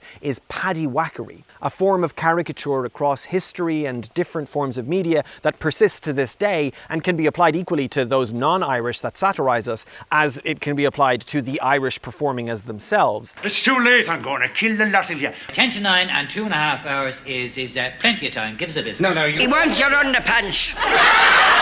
That term won't actually emerge until much later, at which point it gets used interchangeably with another term, stage Irish. Stage Irishness, as it applies to the stage, I mean full-blown theatre trope, probably didn't emerge in a coherent form until sometime in the 1800s. At least that's according to historian John Hargadon of the University of Limerick. He places the origin in the general area of 1820 to 1890, which is pre, during, and after the Great Irish Famine. But it is also during the British Industrial Revolution. As Hargadon points out, for an industrializing Britain, a growing middle-class audience in larger cities, as well as the accessibility of America as an outlet for plays and players, meant that there was a boom, generally, in theatre and in new plays. The Irish at that time, portrayed as garrulous, boastful, unreliable, hard-drinking, belligerent though cowardly, and chronically penniless, were an acceptable, and I guess innovative, comic device. While the famine was ongoing, the arable Irish land made for great beef destined for great British tables.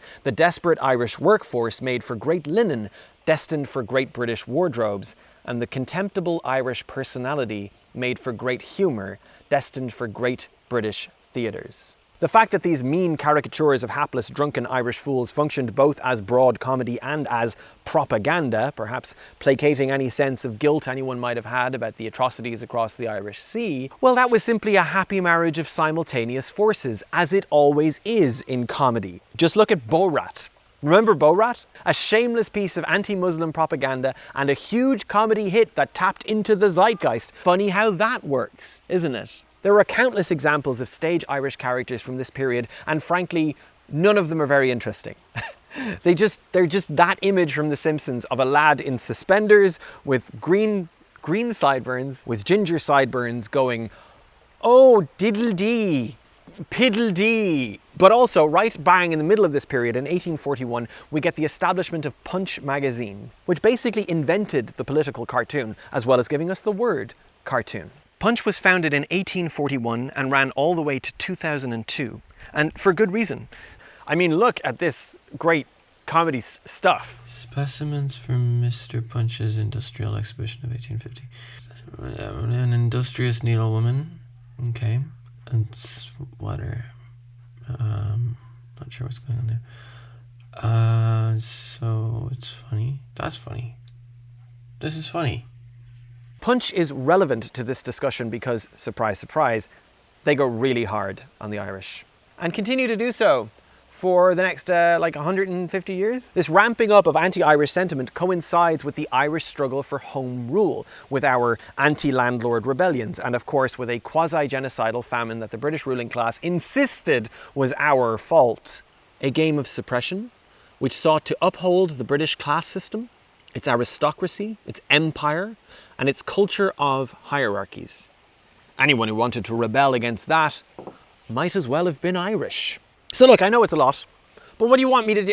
What do you want? You want history to just do things one at a time? Just like how it is now, we've got a bunch of things all happening simultaneously. Across the Atlantic, in the tumultuous Republic of America, poor Irish immigrants driven out by the famine are arriving by the boatload in New York, Boston, and Philadelphia, where they face discrimination and are consequently punching down on their African-American neighbours. Literally punching down in terms of race riots and racial violence, and theatrically punching down by inventing blackface minstrelsy, soon to be followed by the self-satirization and mild ethnic spice that Irishness will bring to American cinema. Simultaneously, in Ireland, you've got the lasting consequences of the Great Irish Famine and British rule. A depleted population, the victims of mass starvation and mass emigration, a culture suppressed and assaulted by colonization, all gradually forming the seeds of revolution. And in Britain, there is also a huge influx of Irish immigrants in Liverpool, London, Glasgow, and so on, where they face arguably more hostility than in America.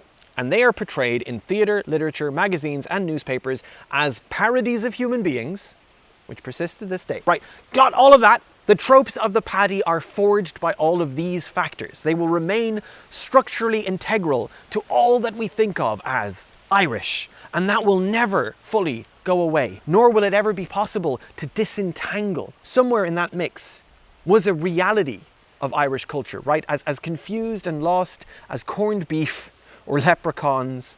Somewhere there was something that was more truly Irish than these hateful portrayals. So that's when a few clever people realised that a revolution for the Irish would be as much a cultural project as a guerrilla project. The suppression and erasure of Irishness, stretching back, as we've seen, to at least the 16 bloody hundreds, could be overcome through rediscovery. The Irish language, which had been nearly eradicated, could be reignited. The Gaelic games could be played proudly. We could reject the English versions of our names and the names of our towns and instead use the names Oscuelga.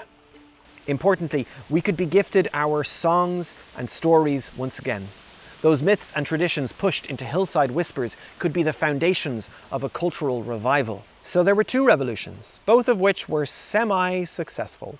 There was the one fought with guns, which established an Irish Republic. That was the Easter Rising of 1916. That was semi-successful in that it involved a lot of costly concessions to the British, not least of which is the enduring legacy of Northern Ireland. But the other revolution, the one fought with pen and paper, with stagecraft and grease paint, that was an artistic one, establishing Irish voices and an Irish style in theatre, literature and poetry. People like W.B. Yeats, Lady Gregory, Douglas Hyde and so on catalogued our legends, wrote poems and plays of our lives, and in so doing were knowingly engaged in consciousness raising. It was a time of gunpowder and fairy tales. But that revolution was also only semi-successful, in the sense that many of the tropes of stage Irishness persevered, and what we ended up with was kind of a third thing. By way of explanation, I'm going to go back to St. Patrick.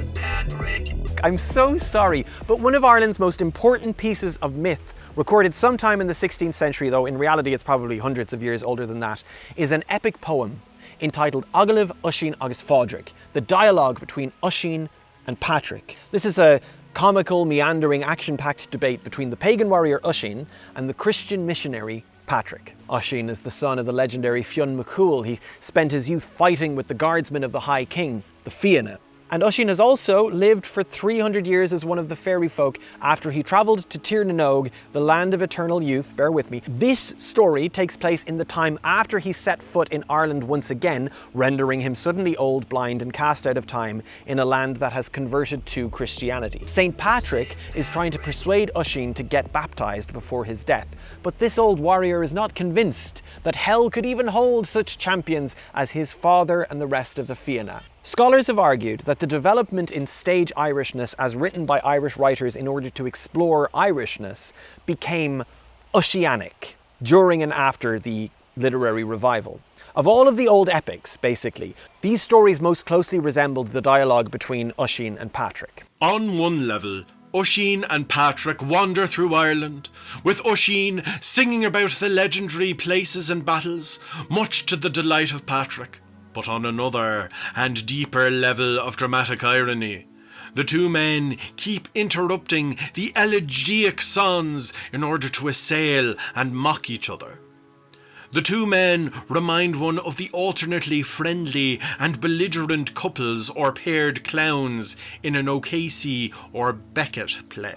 Maybe this is a theatrical trope you're familiar with. Maybe you even associate it with Irish writers. The famous example is, of course, the two nattering, bickering lads in Samuel Beckett's Waiting for Godot. Two lads who do nothing but natter and bicker for the duration of the play. But there are loads of examples in this period of beautiful Irish theatre and literature, including dueling clowns, running rings around one another in the audience/reader in a form of English that is intentionally playful and obtuse, at points indecipherable, and willfully slamming together the sacred and the profane. Shamelessly mellifluous and fetching, yet at the same time absolute bollock nonsense.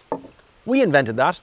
Through the work of people like George Bernard Shaw, the aforementioned Samuel Beckett, Brendan Behan, and of course James Joyce, the paddy gets reappropriated and transformed in his intentions, in his underlying nature, through context and implication and the poetry of foolishness. No longer someone else's comic relief, now he wishes to know himself and to understand his place in the world. The Irish use this absurd clown that they have inherited to tell their own story, and in so doing, we win an outsized number of Nobel Prizes in literature. which is kind of fun. I always like to say the British forced us to use English and then we taught them how to speak it. But there is something strange happening here too, right? The Irish had been through a terrible cultural loss and as a consequence had embraced a fictional version of themselves. Yes, the literary revival included a return to old myth, to old songs and stories, but this new thing, the Irish modernist avant-garde, involved exploring ourselves through the very stereotypes that had been used to oppress us. It was an artistic process in which a person of depth put on the voice and costume of their own racist stereotype, and by performing it and exploring, came to understand themselves. This in itself I find to simply be interesting, not too sad. I mean, I actually think it's impressive and cool. How about that? It's a comedian sensibility, after all, to make fun of yourself and use making fun of yourself to tell the truth. No, it's the thing that happened after that shakes me. It's the thing that happened next in terms of Irish art and the Irish perception of ourselves that makes me feel alone and like I'm crazy and like no one who claims Irishness, not even the Irish, get to escape being a plastic paddy. That's the real reason I'm making this video essay. It's because Irishness itself is deeply impacted by this relationship with the joke version of Irishness. In this world, in this timeline, we're all plastic paddies, such that you can't express Irishness without it being partly composed of this curse of someone else's idea of how fucking Irish you are, of how fucking stupid you are, of how fucking magical you are, how cunning you are, how much of a drunk you are. And I think perhaps part of our edginess towards Americans is that it feels as if we're on a fucking stage when we talk to them, or on the pages of Ulysses, monologuing about Connemara or Fithra in an amusing way. Because the thing that happened next was the 20th century and the complete commercialization of Irishness. It was the embracing of T.K. Whitaker's foreign investment policies, and it was all of us becoming fucking Tigers, making saleable our own buffoonishness in an Irish kind of way. It was the Celtic Tiger and Riverdance and yeah. And we're just about getting up on time to talk about the Banshees of Inisherin. Let's talk about the Banshees of Inisherin.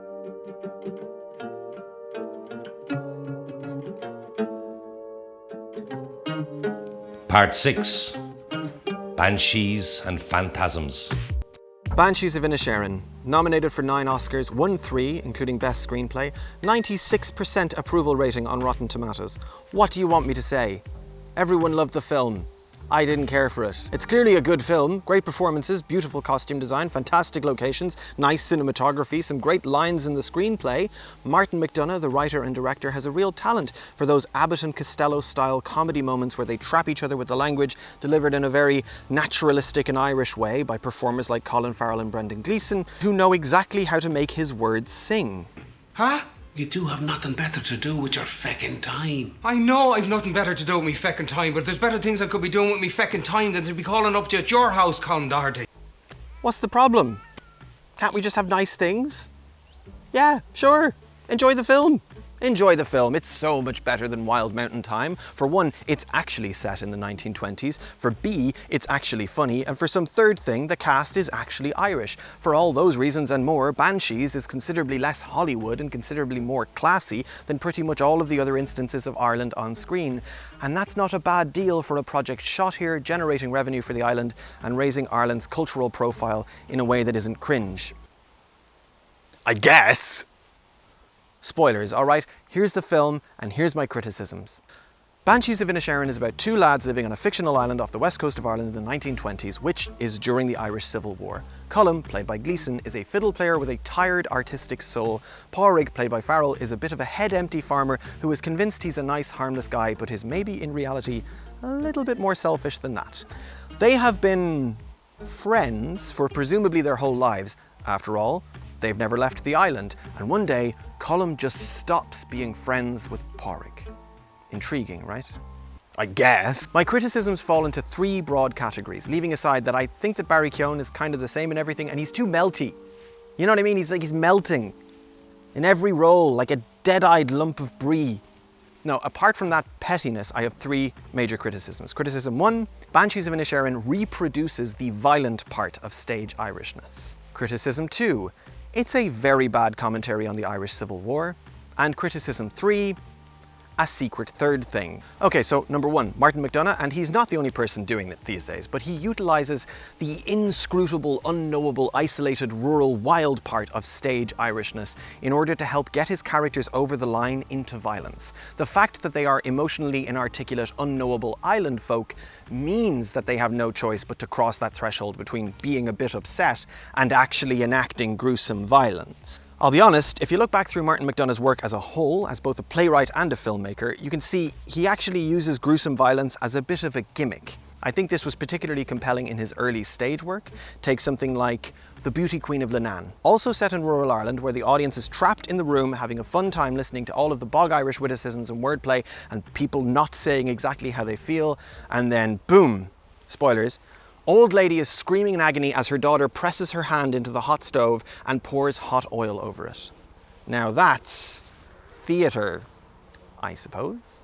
And as many of you already know, in Banshees of Inisherin, Brendan Gleeson's Colm starts slicing off his own fingers and chucking them at Colin Farrell's Pádraig because Pádraig won't stop trying to be friends, and Colm is just that kind of guy, I guess. You know the type. Look, the other way of viewing this tendency towards violence in McDonagh's work is that he's interested in violence as a visceral theatrical representation of the pain and anguish we all feel, but that's usually more subtle and internal for the rest of us. But for me, there's still the issue of continuously putting this violence on rural, isolated characters.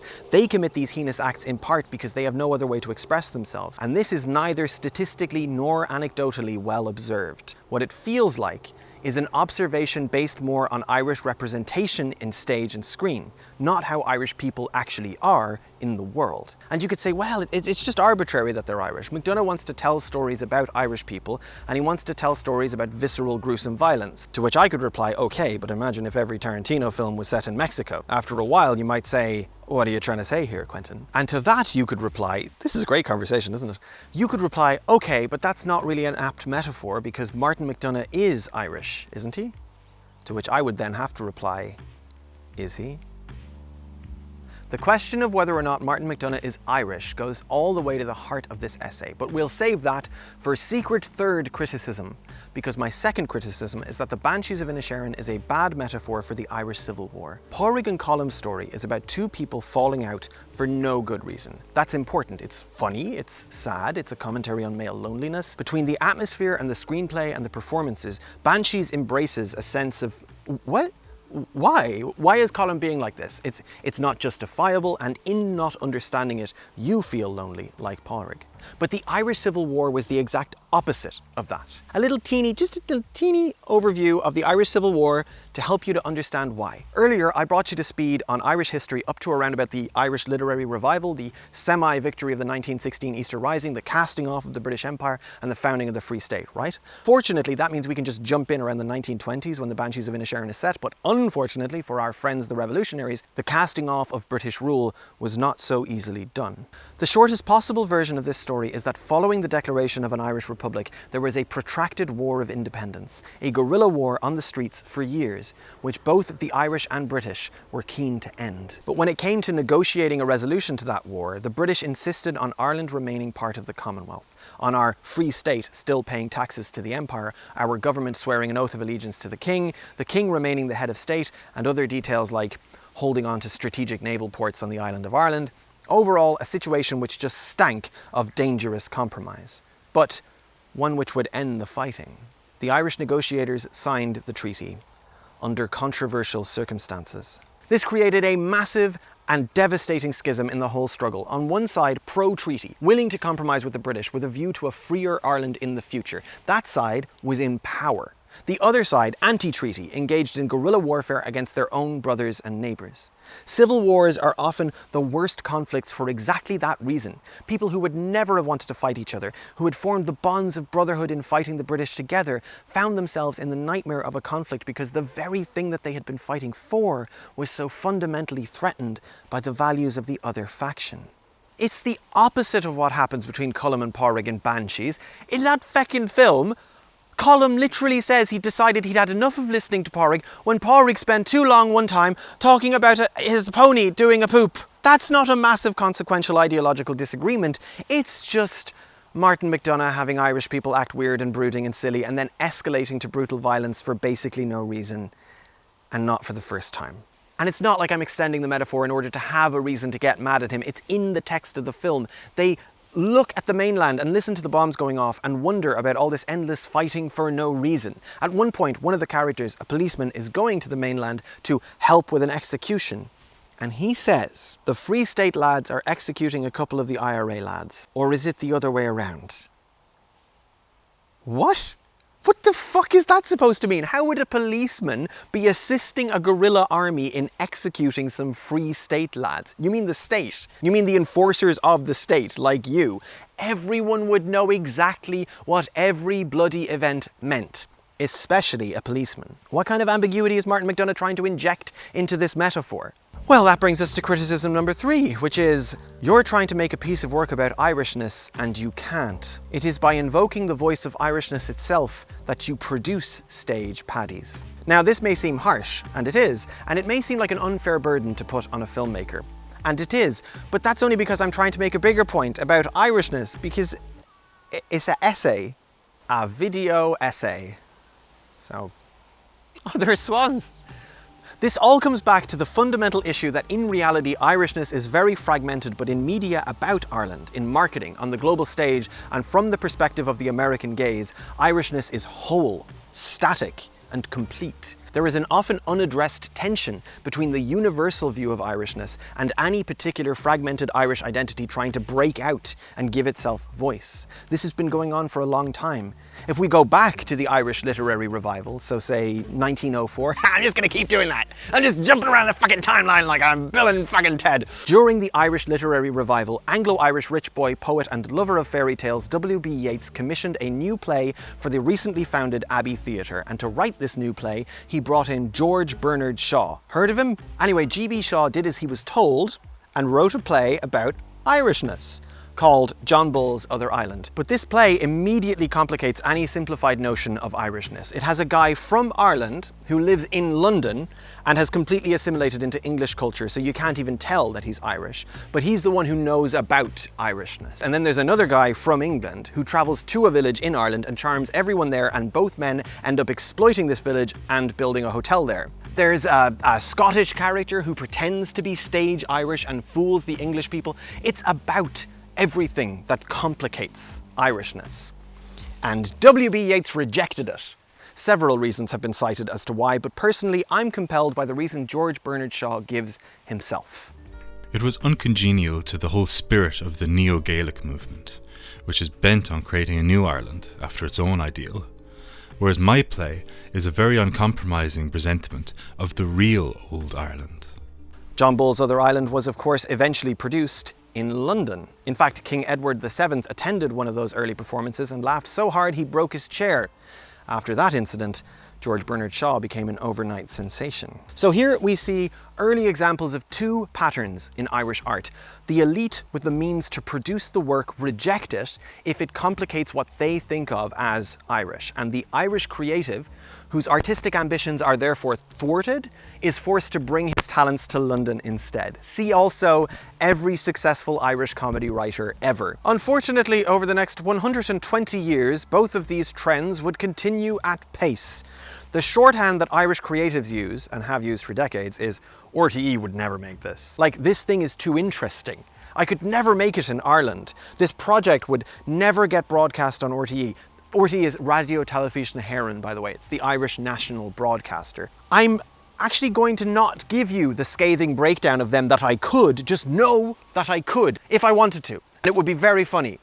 It's just that after I was finished such a scathing breakdown, I'd kind of just be making the point that this phenomenon is bigger than RTE anyway, and that they're not solely responsible for it. So we might as well skip the scathing breakdown and move on with our lives. But I could, and it would be very funny, probably. The famous example people point to is Father Ted, which probably some of you have heard of. It's a comedy set on a remote island in the west of Ireland, but in this case, it's about three priests who live together and get up to all sorts of shenanigans. It's definitely guilty of stage Irishness, but actually was pretty revolutionary for its time. As the story goes, RTE rejected this sitcom in the 90s for being too socially disruptive, too critical of the Catholic Church and so on, and so the creators brought it to Channel 4 in England. But the reality is that creators Arthur Matthews and Graham Linehan, if we can put our justifiable feelings about him aside for a moment, they didn't even try to pitch to RTE, because they figured Father Ted would be too socially disruptive and critical of the Catholic Church for RTE to make. This may seem a trivial distinction, but to me, it's quite relevant. The phenomenon is reproduced top-down in broadcasters and publishers and various gatekeeping institutions, but it is also reproduced bottom-up by creatives. The phenomenon itself, just to sum it up so we're being really clear, is that when Irishness is being produced, it's usually produced in a very limited and conservative, cliched and anxious way. The reason I emphasize that bottom-up component is that even now, in an environment in which so many creatives publish their own material on social media, on YouTube and TikTok, or even live events, this self-policing and self-editing of their material continues, a set of low expectations for what Irish audiences could possibly comprehend. There seems to be a very finite list of acceptable subjects in Irish comedy. Overbearing mothers. I don't understand, newfangled thing. This particular brand is better than this particular brand. Posh people in Dublin, am I right? Working class people in Dublin, am I right? Dublin, right? Not as good as Cork. Alcohol dependency. Irish men flirt by being mean. Irish women flirt by being mean. My overbearing mother doesn't understand newfangled thing. Culchies. Plastic paddies. Overbearing mothers. Again, and it's not like that list could possibly represent some timeless, static notion of Irishness, especially something like Tayto crisps or Barry's teabags versus Lyons teabags. These cultural obsessions are clearly recent and clearly commercial, and yet this conservative mirror that we hold up to ourselves is often fiercely defended. Raging against those limitations or willfully reaching beyond them will frequently invoke accusations that you have notions. Get a load of this one! Making jokes about the mammy and the Taytos is too good for you, is it? Yes, actually, I don't care for Taytos and my mother is dead. So I'd quite like some new sentences, please. Can we speak some new sentences? This concept of notions itself, without even getting into how it reflects a complex class system and post-colonial identity, is fiercely defended too. Like many other aspects of Irishness, when you ask people to really explain what it is or why it's good, the answers will be super vague and really defensive. It's simply good to know your station and be socially policed into staying there. One of the people who's thought more deeply about all of this than anyone else is Colin Graham. He's a professor of Irish studies who wrote a book called Deconstructing Ireland, and it goes to all sorts of cool, interesting places that we don't have time for. Foucault and Barth and all sorts of things. But to oversimplify a little, he essentially proposes that Irishness is a phantasm. He makes the argument that a common history or a common culture for Ireland, that is, a culture or a history that we share in common, is the wrong way to think about it. That way of thinking about it will not just fail to take into account the many Irishnesses of the here and now, but it will also fail to take into account the many Irishnesses throughout history. There has never been a single normative Irishness encompassing these things. Irishness is not a stable category. It is a set of shifting positions which can only be understood in relation to the tensions that produce them. So, returning to the Banshees of Inisherin, the view taken by that film is that the island of Inisherin is inhabited by neutral, normal Irish people, right? Who seem to be merely bystanders to the Civil War, observing history and politics from afar. The actual war, the events of history, are all being performed elsewhere by some other people with the unfortunate affliction of political opinions or stubborn nationalism or whatever. But as far as I understand it, a neutral bystander during the Irish Civil War would be by default pro-treaty. They would be, by default, pro-collaboration and maybe even pro-Britain. After all, that was the establishment status quo. That was the state. That was the thing happening unless you actively took up a role to object to it. So either position is actually incredibly specific. Colonized people get forced into these very specific and costly political positions. They don't get to be normal or neutral. And so any position on the Irish Civil War in the 1920s would in turn say a lot about a character's class level, or their views on ethics and race, or their views on the Irish language or Irish culture. It would say a lot about how much of a bastard they are. Neutrality wouldn't be normal or Irish. Picking a side would be normal. But if that's the case, then that means there are at least two normals, right? Neither of which is portrayed in the Banshees of Inisherin, which then renders that film a kind of alternate history, right? A kind of colonial fantasy. An Irish island full of people speaking English who have no stakes in the Irish Civil War other than to casually condemn it and be baffled by it. Again, this colonizer fantasy thing isn't isn't unique to Banshees of Inisherin. This is the kind of alternate history that usually gets produced when contemporary can't we all just get along liberalism is projected back through time. This kind of storytelling paves over the crimes of history's bad guys, like the British Empire and the white man in America, and like the Irish landowning, horse-selling collaborators, or policemen generally through history. See also Gangs of New York, Far and Away, etc. Actually, not Titanic. Good for you, James Cameron. But in the case of media about Ireland, this kind of storytelling paves over the various ethnic, class, sectarian and gender conflicts that exist in the reality of a perpetually fragmented Irishness. And by the way, this does not mean I'm proposing they should have diversified and wokeified the Banshees of Inisherin. I don't think it would necessarily have been a better film if Colin Farrell's character was a woman of colour in a wheelchair. Huh? No. The reality of a fragmented Irishness and the many Irishnesses that flow from it is a more subtle and simple problem than that. Yes, we could point out the Ulster Scots, the Irish Jewish community, the traveller community, and so on, but we could also just point to how truly parochial Ireland is. A rugby dad from the south side of Dublin is simply very different to a gregarious tour guide from the mountains of Kerry. A landowning landlord horse trader from Kildare is a very different person to a pot-smoking polyamorous anarchist from Sligo. Queer kids in Dundalk are different to sporting GAA kids in Monaghan, and on and on. They are all of them Irish, and they are none of them alike. Full disclosure, I've always been a bit suspicious of this whole Irishness thing, because it's always been a nightclub I wasn't cool enough to get into. You see, believe it or not, I've had some trouble fitting in over the course of my life. Would you believe that? Me! I grew up in rural County Clare as an autistic and queer kid, but that pales in comparison to my real crime, my parents being from Dublin. So I got a lot of flack for my accent, for my manner of speech, and some fiddly, nuanced differences that people could just sort of tell, and no one could quite put their finger on. I'm what they call a blow-in. That's a term they use in Ireland for someone who's not from around here. Even my kids are considered blow-ins, actually. Not truly normal, because 2 decades before they were born, their grandparents lived in Dublin. From this perspective, and this really seems to be how it works, we're less Irish than those around us. We're less Irish than the locals. To them, we seem less Irish, and so for me, I feel less Irish. My other intersections, transness, autism, having a partner who is an immigrant, they all contribute to this non-Irishness. But honestly, I wouldn't know what it's supposed to feel like in the first place. So I'm quite sympathetic to the idea of expanding Irishness so it finally includes people who aren't just super local to somewhere. I'm of the opinion that Irishness, as it's perceived on the ground in the material reality of this place, is actually very relativistic, and you can easily fail to achieve it just as easily as you can fail to do masculinity or do heterosexuality. It's also clear to me that in Ireland we have a very parochial culture, and that it being parochial and localised is a more accurate reflection of Irishness than any kind of pan-Irishness could ever hope to be. We are, from mountain to valley, from town to town, naturally and inherently fragmented, which in a way is a whole other kind of fragmentation to the one that Colin Graham describes, which stems from colonisation and our complex relationship to post-colonial identity.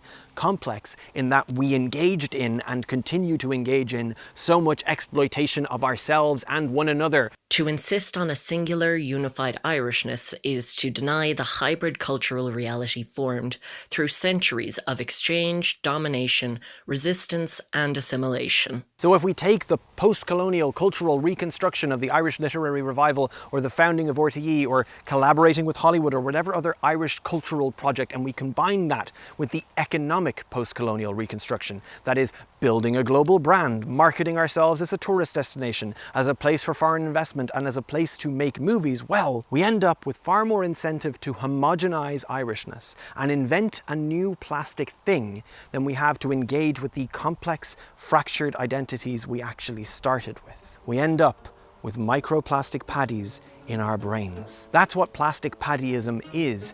That's why we can so often end up more influenced by the things globally recognized as Irish than we are by the strange and awkward and difficult to define details that we find around us. Much like the minstrelsy that we invented in America in the 1800s, we end up engaging in little more than self-satire. Irishness in comedy, in art, and in media becomes kitsch.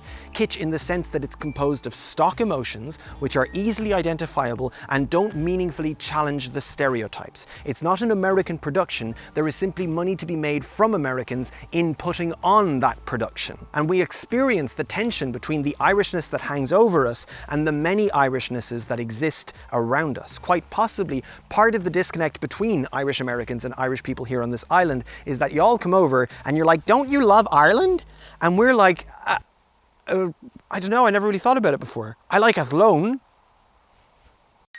Like, we don't conceive of this overarching entity most of the time except as a dysfunctional collection of social services and corrupt politicians, as a thing that fails to qualify for the World Cup, and as a thing in movies we don't believe. But we do conceive of the differences between these crazy little towns we've got. For the most part, it's people outside of Ireland that can appreciate the things we Irish people actually share in common. And so, while there's an argument for listening to their perspectives, by the same token, it's not as if we haven't been told over and over throughout history what Irish people are in fact like, not just in a strictly colonizer sense, but via the American and diasporic gaze. The Irish diaspora tends to be, in comparison to those of us still here, richer and more successful, and as George Bernard Shaw might have predicted, they tend to then be treated with more seriousness in the arts if they come here to make a sculpture about us or put on a play about us. So directors, writers, musicians who are Irish American or Anglo-Irish will tend not only to have this more averaged out, oversimplified mythic view of Ireland,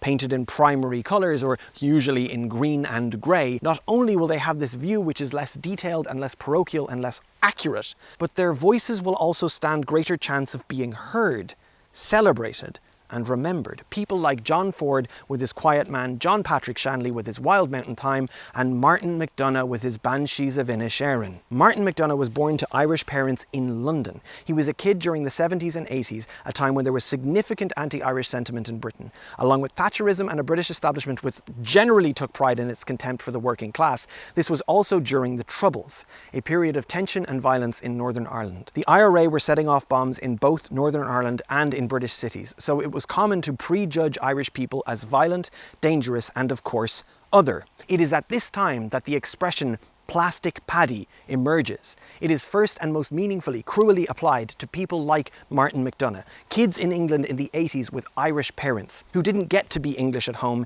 and when they visited their cousins in Ireland, they didn't get to be Irish either. Before he went on to write and direct films like In Bruges or The Banshees of Inisherin, McDonagh was a successful playwright, getting his start in Irish theatre in the 90s, in Galway. His early work is marked by a dark sense of humour, sudden shocking acts of violence.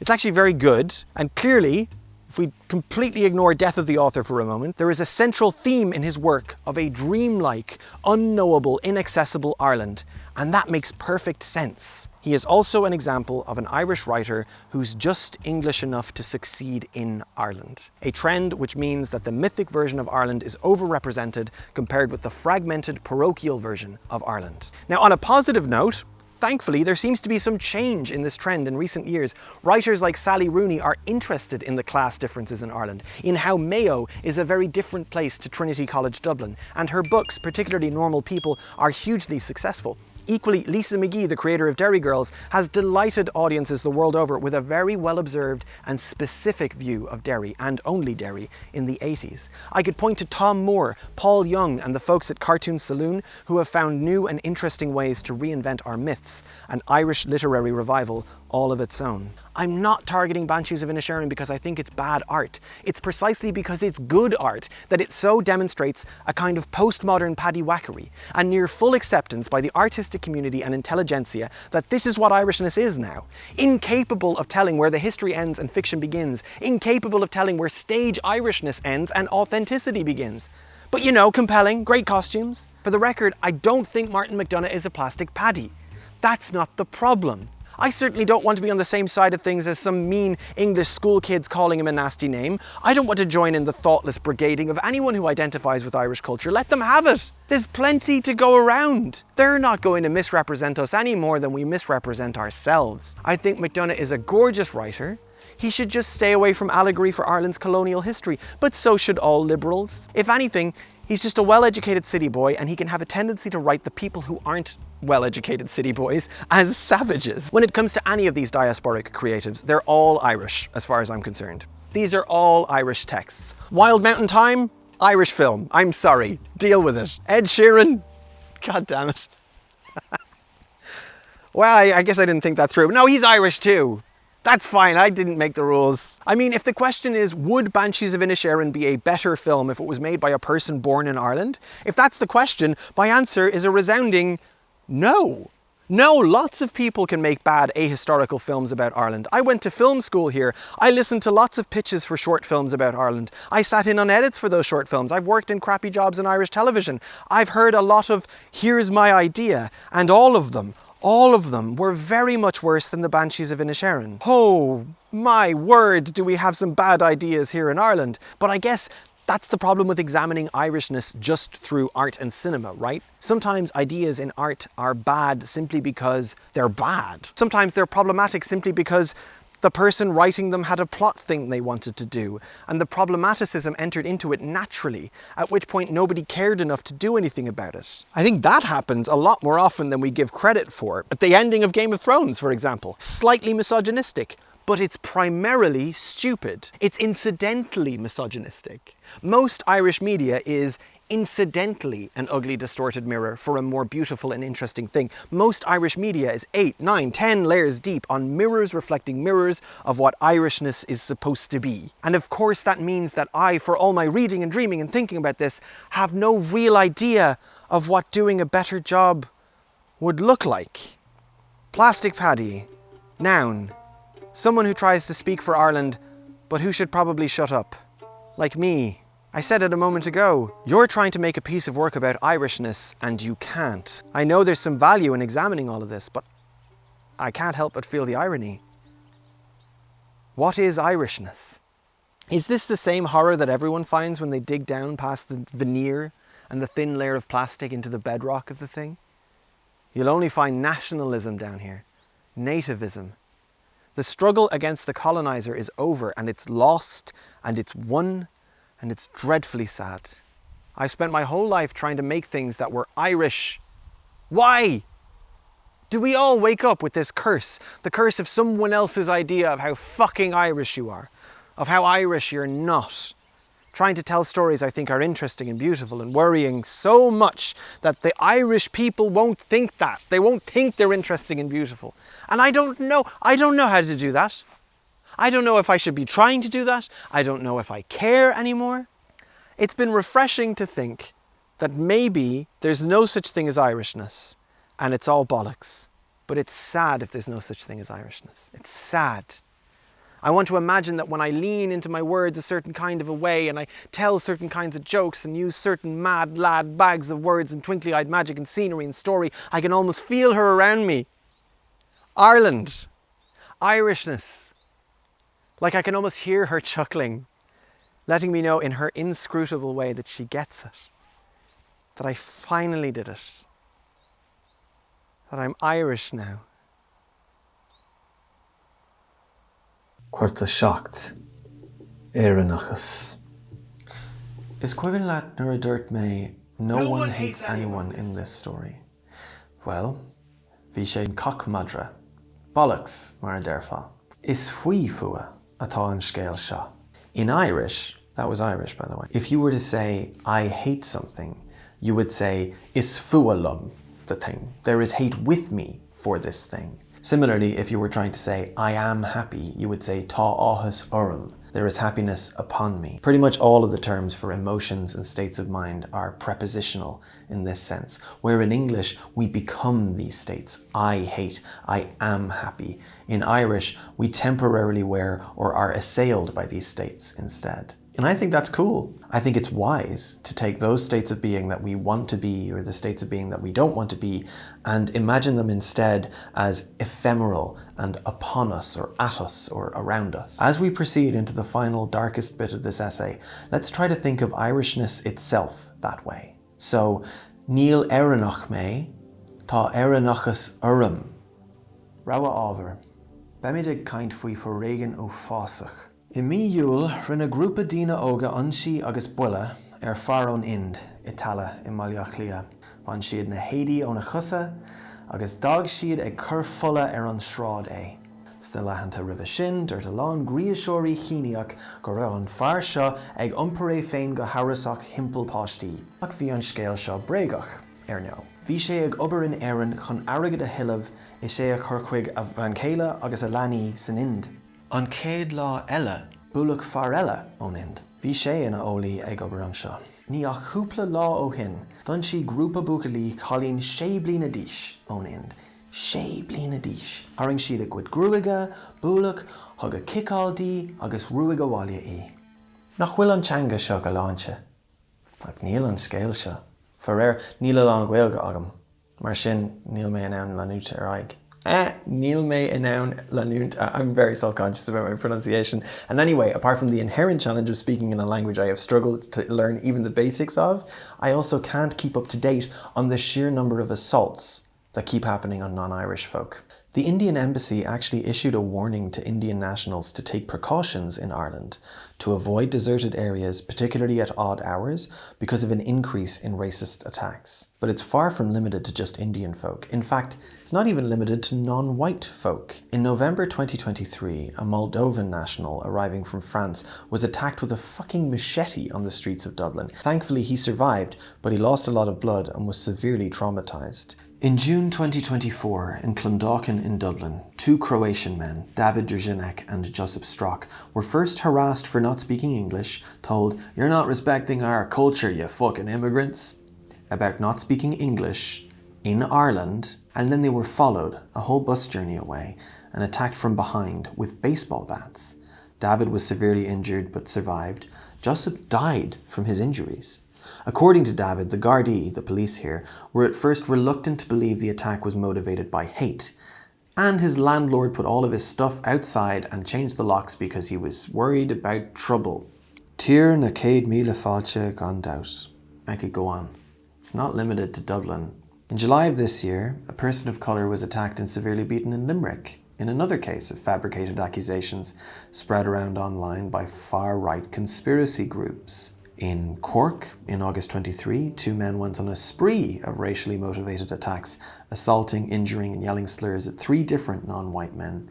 One of those victims was punched hard enough to lose a tooth in front of his wife and children while trying to park his car outside his own home. And then there's the arson attacks, setting buildings on fire to prevent asylum seekers from being housed there. In 2018, in Moville, County Donegal, a hotel that had apparently been earmarked to house asylum seekers was burned down.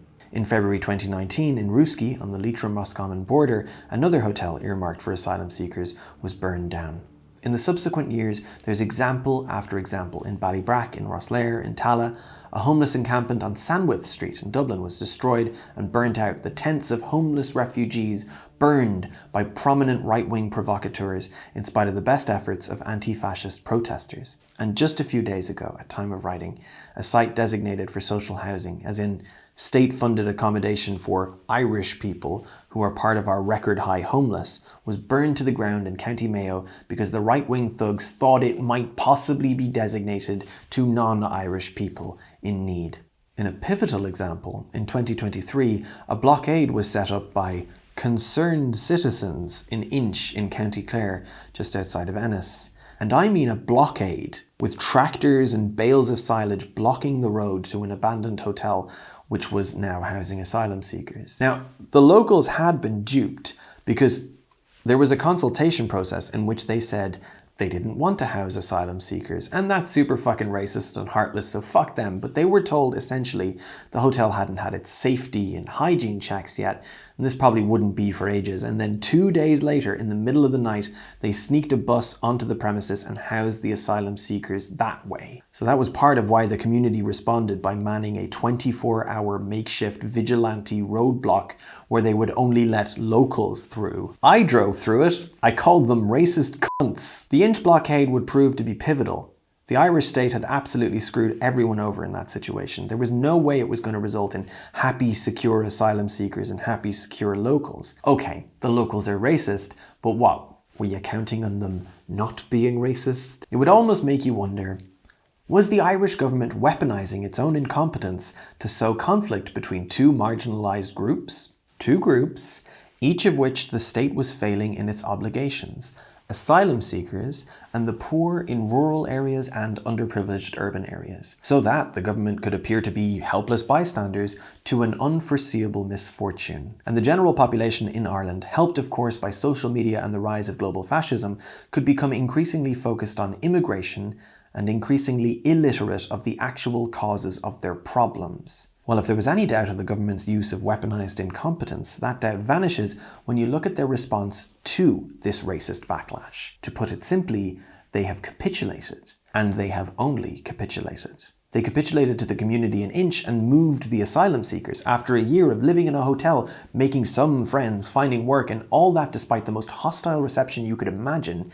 With a blockade at the end of the road, 26 men were given 2 days' notice and then bused to Dublin to go stay somewhere else. The police on Garda Síochána have capitulated by taking a far softer approach towards the far right than they ever have towards even the marginal left, in typical police fashion, famously escorting book burners into a library. Compare the heavy-handed policing at every pro-Palestine protest, particularly those at Shannon Airport, to the whoopsie-doodle policing that allowed a whole homeless encampment to be burned and destroyed in Dublin city centre. Various state representatives have called this situation of growing racism complex and concerning, and meanwhile the only meaningful action the state has taken is to capitulate on arson attacks, on violent assaults and anti-immigration riots. These are all things that can be described as fascist violence, but which the Irish government has literally described as local and political feedback, and they made that comment as part of a pledge to stop opening asylum centres in certain parts of the country. They even took a case to the European Court of Justice to argue that breaches in their obligations to house asylum seekers were due to exceptional circumstances, namely an influx of new asylum cases, which amounted to force majeure. Sure, God help us, we can't do things. They lost that case, by the way. This is an intentional policy of weaponized incompetence, what I'd like to call not a nanny state, but a deadbeat dad state. Reflecting on all of this, Mark O'Connell, writing for the Irish Times, said, "This sends a clear message to the far right. Arson and violence work." This was on full display during the Dublin riots of 2023. In November of that year, a man of Algerian descent, for God knows what reason, attacked school children and a care assistant on Parnell Street with a knife, critically injuring a 5-year-old girl. Following the incident, though, far-right groups using Signal and Telegram mobilised a huge crowd of anti-immigrant rioters, waving Ireland flags and placards saying things like "Irish Lives Matter." They looted, assaulted Gardaí, burned out cars and police cars, even burning out several Dublin buses and a Lewis tram. They caused tens of millions of euros worth of damage. At the peak of the riot, there were estimated to be about 500 people taking part. I can't imagine how terrifying it was to be an immigrant in Dublin City that night. It's important to note that the initial attack on Parnell Street would have been a lot worse had it not been for a different immigrant who intercepted the knife attacker, a Brazilian Deliveroo driver, Caio Benicio. In the wake of the riot, 50 or so people were arrested, but the genie has thus far not been put back in the bottle. And there tends to be a couple of refrains that come around following events like these. One of those refrains is that this is imported racism. It's imported British racism, for example. And that's a fair accusation in many ways. These anti-immigration groups are heavily tied to the British far right. Tommy Robinson came over and did his little tour here. Posey Parker likes to come over every now and then and shout about the trans people. And far right groups are cooperating across the border in Northern Ireland, showing that the real secret to long-lasting peace between Catholics and Protestants is hatred of Muslims. Or maybe it's imported from the United States. Again, this is kind of fair. The social media amping up of conservative right-wing ideology is an international operation. Last year, an investigation into social media data found that the vast majority of posts relating to anti-immigration protests in Ireland, with key terms like "Ireland is full," were actually coming from American Twitter accounts and getting amplified by American right-wing talking heads like Alex Jones. In this video, we've obviously weighed in on the whole issue of anti-Irish American sentiment. In fact, that's what we pretended the video was about in the beginning. But when it comes to Twitter and Facebook and spaces like that, Anti-Irish American sentiment is a little hard to condemn because that sentiment is usually coming from anti-fascist accounts, people who are trying to combat the sheer volume of racist American basement dwellers whipping up hatred that will have material consequences on Irish streets. The worst you could say is that they get a little overzealous in just hating all Americans. But at this point, that's not even what I want to address. What I want to address is the whole "this isn't us" attitude. This isn't Irish. This isn't us as a people. Because as we've seen, it kind of is. It kind of is, actually. I mean, what could be more Irish than escorting buck burners into a library because you didn't want there to be a fuss? What could be more Irish than weaponized incompetence? What could be more Irish than a race riot?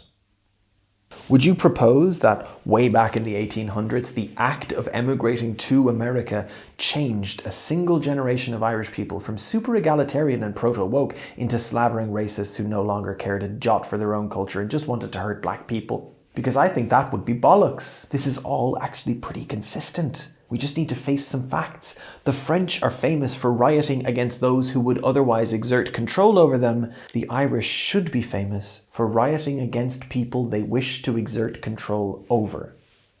I'm sorry. I wish it weren't the case. Because now we're going to talk about travellers.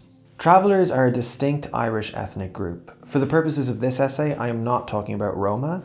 I'm just going to talk about Irish travellers. I will not be using the G slur, not even in a cute way, and I will certainly not be using the silent K slur. I'm going to try to just use the word traveller, and what that word means is someone from the travelling community who has their own nomadic culture extending back into the absolute mists of time, their own language which is related to Irish but is not Irish, called Cant. Travellers distinguish themselves from non-travellers who are settled people, and just like if I were to spend a year backpacking around Southeast Asia, I'd still be a settled person. Travellers are still travellers, even if they live in a house. The image of the traditional barrel-top wagon in vibrant colours may seem generally Irish to many of you, but it's specifically a traveller tradition. Going back hundreds of years, the travellers served an important function in Irish society. With everyone else existing in small, isolated communities, they moved around the whole island, trading goods, delivering messages, and bringing seasonal labour. In fact, historian Jim McLaughlin even described travellers as pre-colonial Ireland's only national institution. But the barrel-top wagons, as pretty as they are rarely seen in motion these days. Most travellers live in either caravans or in state-provided accommodation. The truth is that in a country so commodified and privatised, there were virtually no places for them to park for the night. The fixation on private property in Ireland, the combination of "I'd sooner let it rot than give it to someone who needs it," and "sure, why don't we sell it all to Blackstone anyway?" attitudes, amount to an Ireland of gates and fences. It sometimes surprises people that there is no right to roam here like there is in Britain. Well, part of the reason for that is the draconian anti-trespassing laws established in 1994 and 2002, specifically aimed at preventing travellers from parking their caravans on unauthorised or vacant land.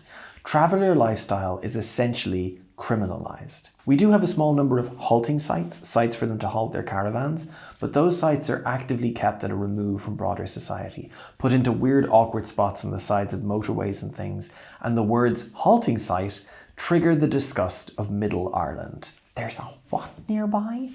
A halting site? With travellers. Of course, the areas where the state proposes halting sites or designated accommodation for travellers tend to be underprivileged rural areas and underprivileged urban areas, just like with asylum seekers, because travellers were the prototype for weaponized incompetence. There are glaring examples of policies developed for travellers which were then applied to asylum seekers. In the 1970s, members of the Ennis Urban District Council suggested replacing travellers' cash benefits with vouchers to prevent them buying anything other than food.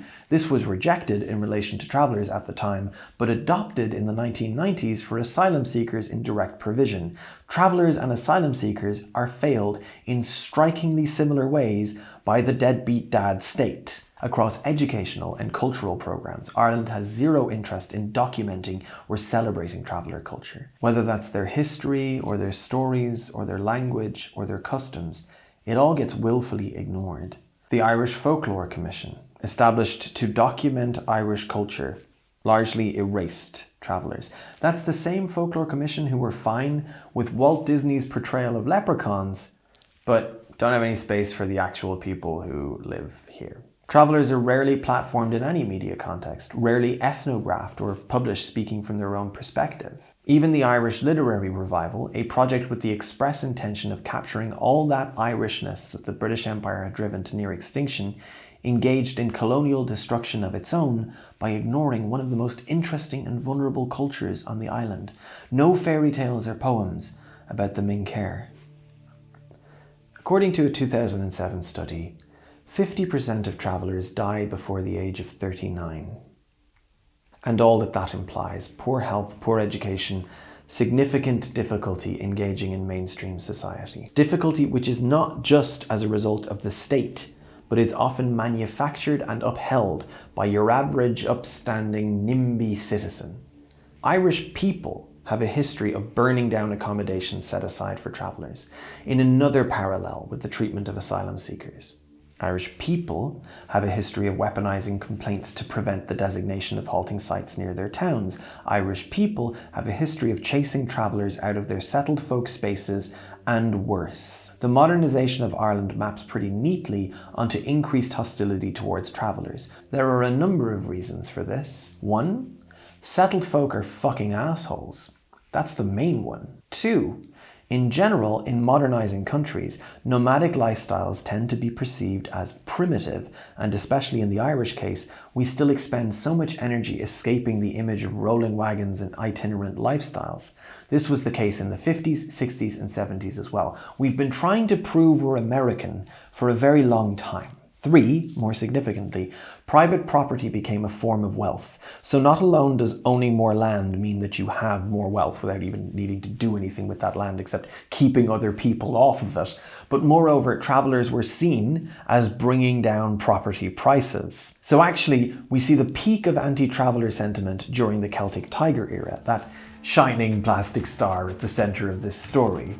And while at first sight that might seem surprising, after all, the late 90s, early 2000s were supposed to be the good times for Ireland, right? This was a period of near full employment, with loads of money, and everyone having a jolly lovely time. But the economic reality is that the Celtic Tiger years were a time of rapidly growing inequality and huge regional inequality, as well as a time of silly house prices and silly games to keep the house prices silly. It was also a time where we were really trying to manage our image. Travellers presented a problem for each of these goals. That's why the most laser-focused anti-traveller legislation in Irish history, the Anti-Trespass Bill, was passed in 2002. Since then, as Ireland has become a more diverse and modern place, those anti-traveller attitudes have folded into a broader resentment towards the other. We differ from the supremacist norms of America only in that we are more free to hate other whites, the wrong kinds of white, Eastern European lads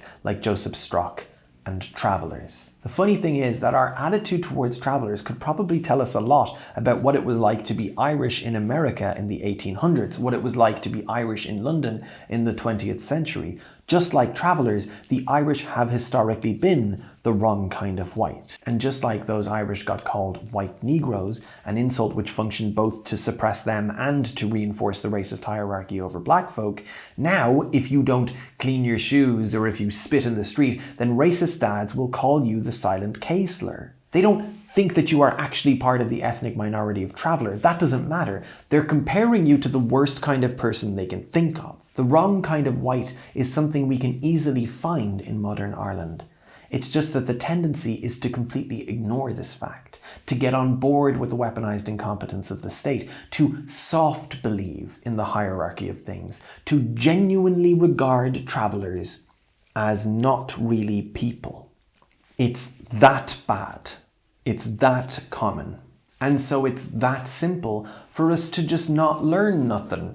It's easy to blame others for imported racism. Judge Britain, judge the USA. We want the historical innocence that we're entitled to as Irish people, just as much as Irish Americans want it.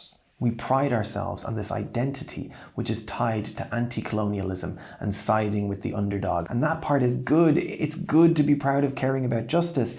but it's taken for granted that travellers don't have access to most shops, that there is a universal policy in bars and restaurants to never serve them, that it's considered normal for children to bully them out of classrooms. It's normal to be shocked if someone slept with a traveller. The cold, horrifying truth is that probably the majority of settled Irish people would happily sign off on the complete eradication of travellers as an ethnic minority. I mean, we don't know, there's no genocide survey, but I can't bear to comprehend just how many people around me, normal people, just genuinely want them gone forever. I think we know it's a lot of people think that way. At a time where we can viscerally see what that actually looks like, how that works, the babies and the mothers, the communities and what it feels like for them.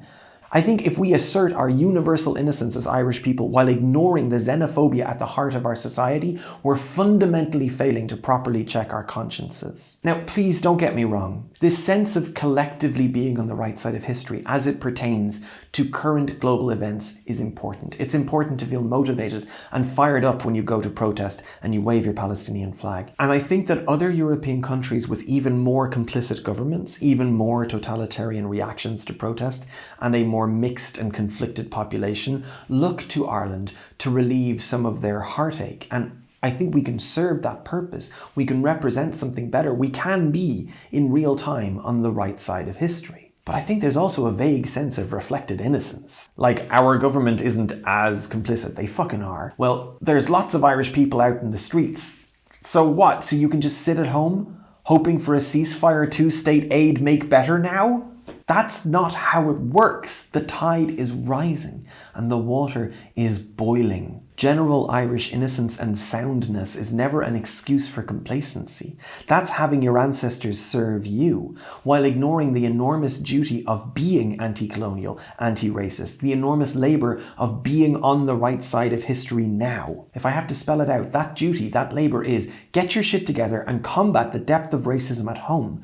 Combat it in your community and in your family. Tell your parents to stop talking shit about travellers. Stop pretending travellers don't count as victims. Recognise the dehumanization practices, slurs, stereotypes, placing vulnerable minorities in weird unfit accommodation at a total remove from broader Irish society and making it virtually impossible to interact. Recognise that Ireland, in an entirely Irish way, has nurtured a real murderous prejudice in the hearts and minds of its people.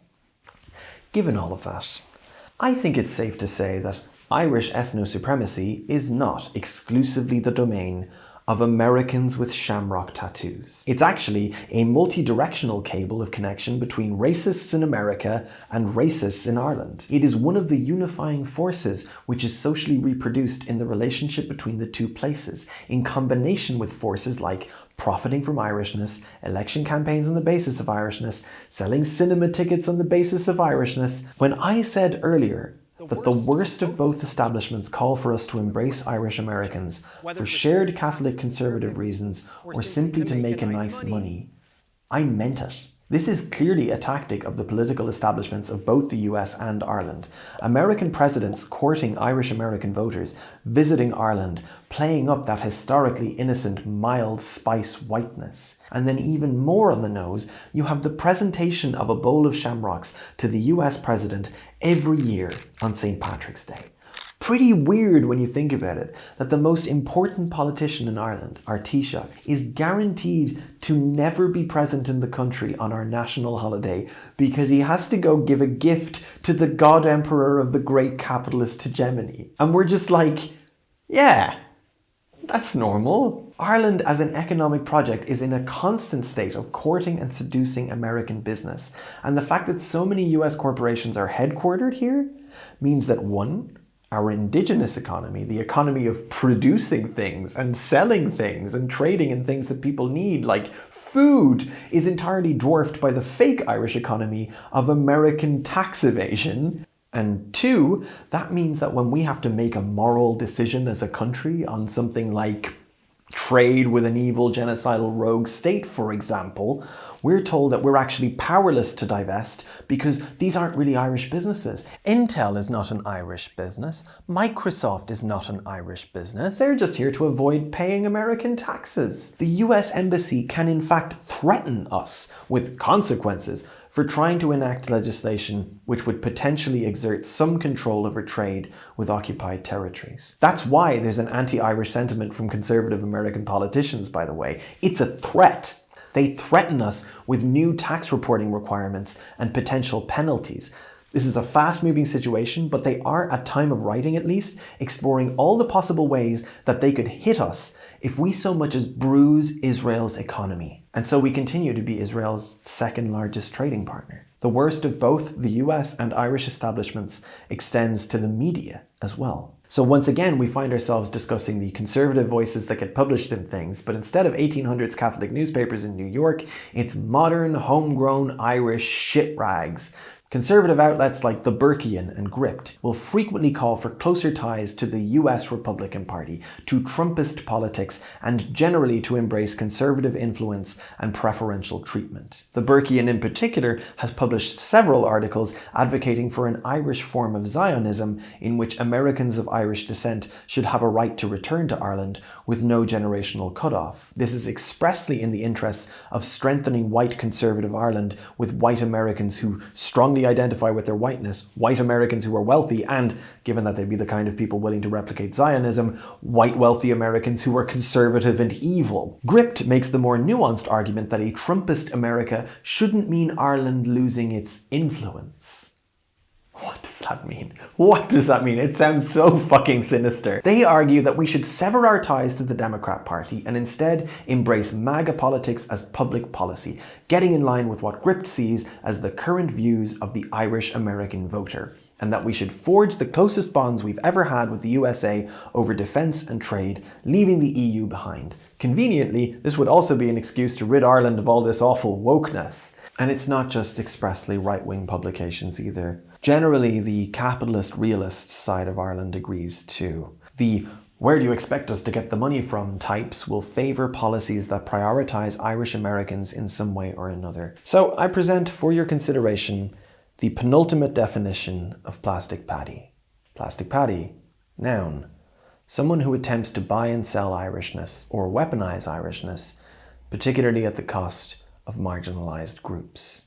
And you might rightly say, Neely, I'm Neely by the way, hi. Neely, you might say, is this not essentially an argument against America? Like, are we kind of back to square one here? Sounds like no matter what way you spin it, American Irishness is a really toxic influence on Ireland. And that might be true. Certainly from a perspective that seeks to fight commercial exploitation and conservative ethno-supremacy. But what about the case of Stephen Donnelly? Stephen, an American man, came to visit Ireland to explore his Irish heritage. He seemed every inch the enthusiastic, if a little cringe, American tourist. Older guy, white, what I would describe as hippie vibes.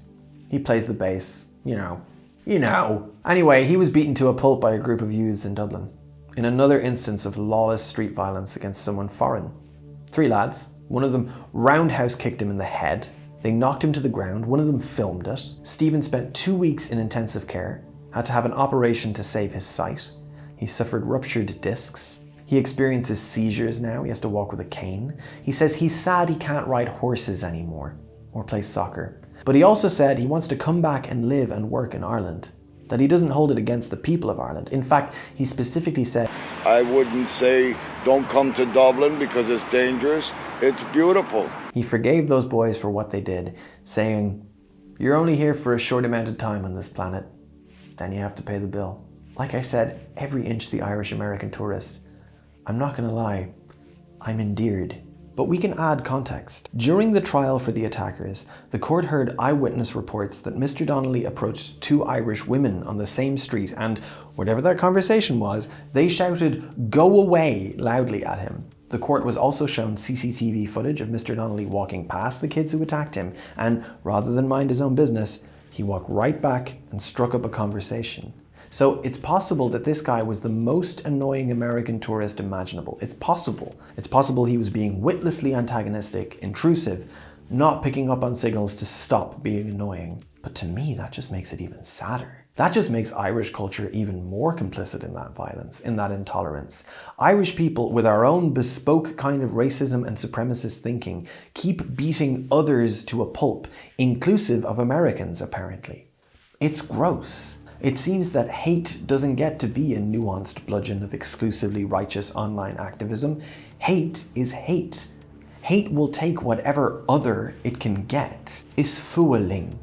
There is hate with us. Given the slogans at these anti-immigration marches and the historical oversimplifications that bolster xenophobia and this general cultural and historical ignorance that produces racists and patriots, the shamrock view of things generally lending itself to me Irish and good, you non-Irish and bad, it seems that the more stupid your relationship to culture is, the more of a liability you are. There has been a 16% decrease in net immigration into Ireland, with the highest number of Irish people emigrating from Ireland to Australia in 10 years. Austerity politics and a shameless class war is forcing our young and interesting people out again, as is tradition. And the idea of Ireland being a nice place for immigrants to move to would appear to have been a short-lived dream. Rural depopulation is going to continue at pace. The fascists are getting what they want and are of course still furious and miserable about it. But there is an interesting statistic contradicting these trends, and that is the number of immigrants to Ireland from the United States of America. There's a 96% increase in those. They're fleeing the US in record numbers. Of course they are. I think those numbers are just going to get bigger. So we had better figure out what our relationship is to one another, hadn't we? Because we Irish can't just be mad at Americans for being Americans.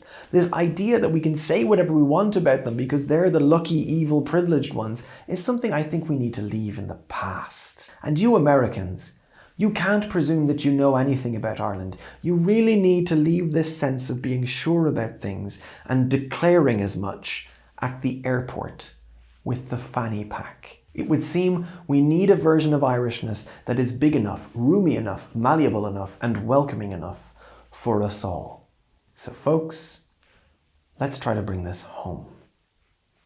And I have changed my name since I was killed on the sidewalk as Stephen Termini, but now I am Stephen Donnelly, where my grandmother from Newport survived the hunger and came to America, where I was from, in Buffalo, New York. If that never happened, I wouldn't be standing here right now at this very moment to talk to you. Part 8. A final definition. So what does it mean to be Irish?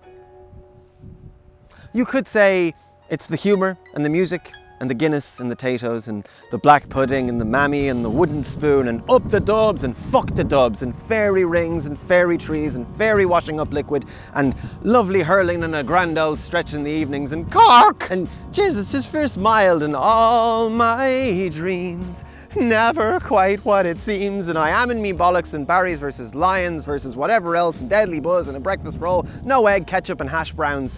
But that's not a definition, that's a list. Are we going to give you a definition? This video is already, what, 16, 17 days long, and we've barely scratched the surface. So, Irishness exists, but only in relation to non-Irishness. The end.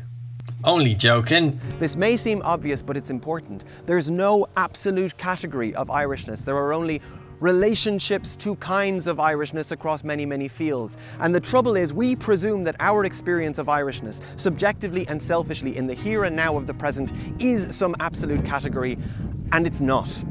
Because here's what seems to be going on. We always have some justification for why we are the way we are. But a lot of the time, that justification is received wisdom, or it's just made up.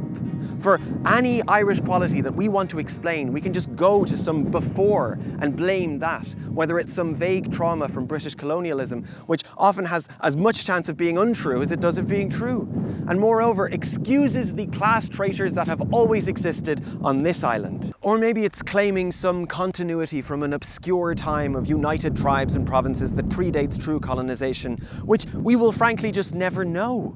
Or it's claiming a personal and vague connection to some idealized period of Celtic Christianity, or even to the pagan times before St. Patrick came along and ruined everything.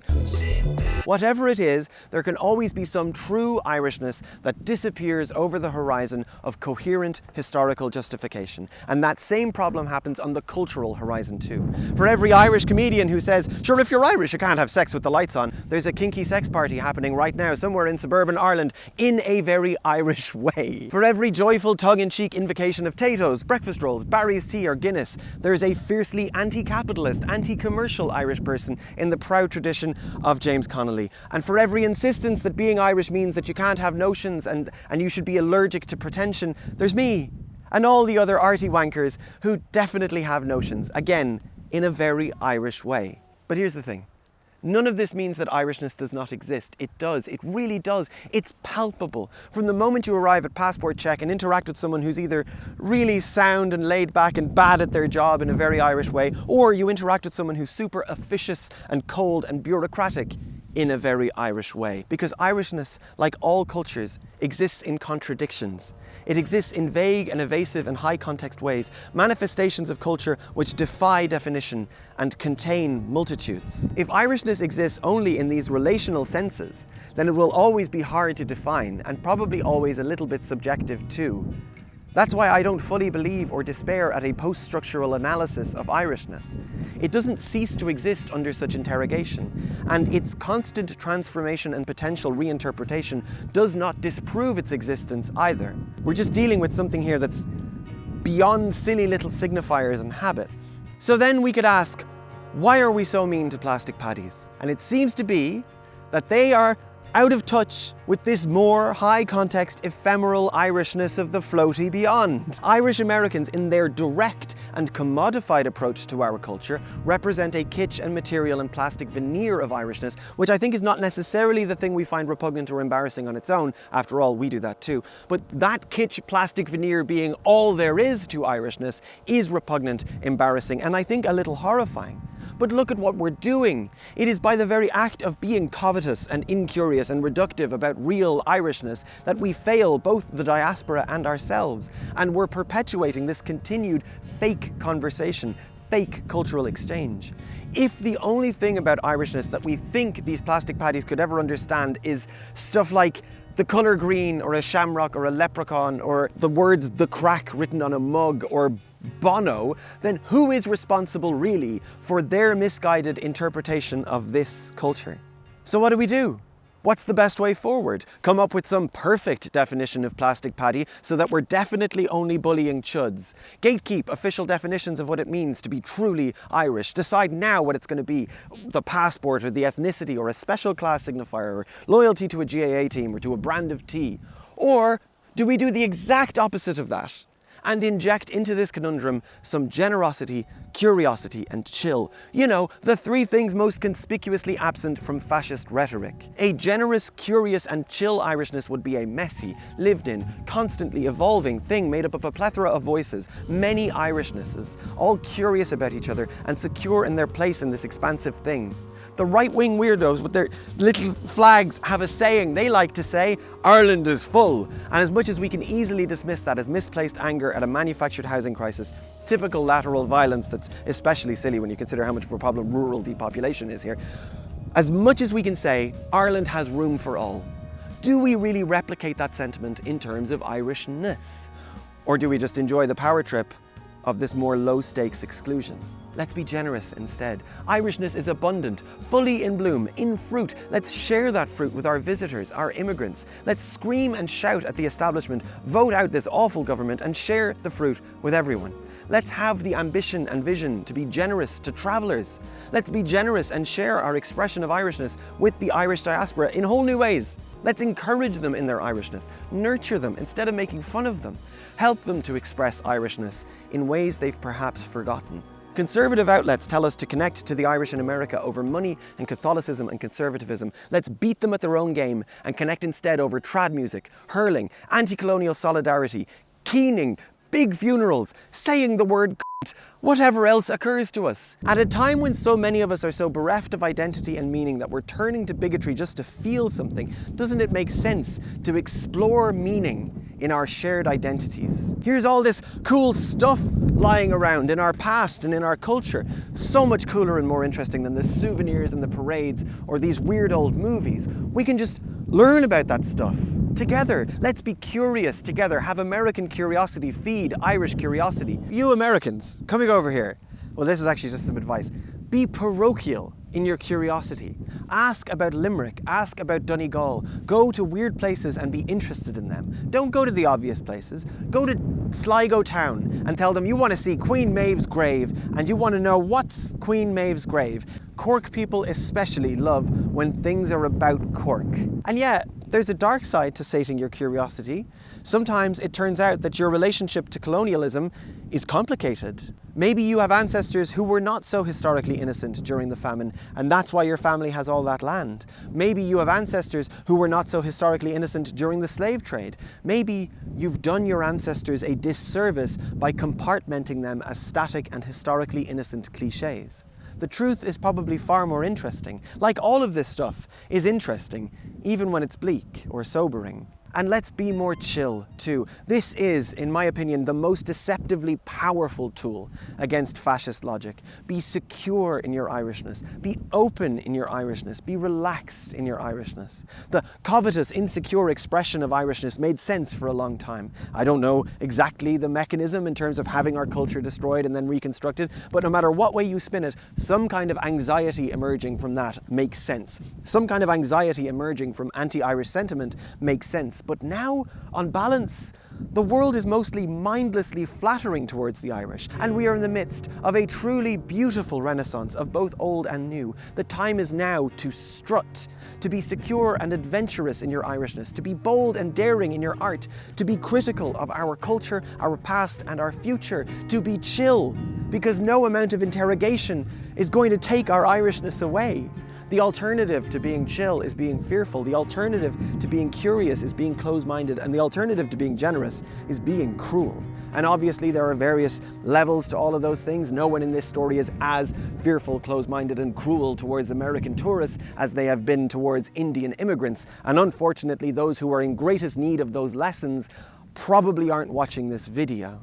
But still, for me personally, I'm going to try to keep this general guiding principle in mind. I feel like my attitude to my own Irishness has transformed pretty significantly over the course of making this monstrosity. I'm happy about that, as much as there were genuinely upsetting parts, and parts that made me so angry. On that, please consider subscribing to our Patreon, by the way. I'm pretty sure this one's either getting demonetized or age restricted because I wished death upon some racists. And we mentioned the IRA and Palestine and Zionism multiple times. This one took a really long time to make. And if you could support us on Patreon, I'd be dreadfully grateful. But yeah, in researching this, I saw parts of Irishness I can never unsee. Parts that I find repugnant and frightening and sad. But I think that's interesting. I think that just speaks to the expansive nature of this rich and varied identity. I now feel more generous, curious, and chill about my Irishness. I now like the idea of getting to do more with my Irishness. In fact, I feel like I'm even a bit more relaxed and curious and generous with myself.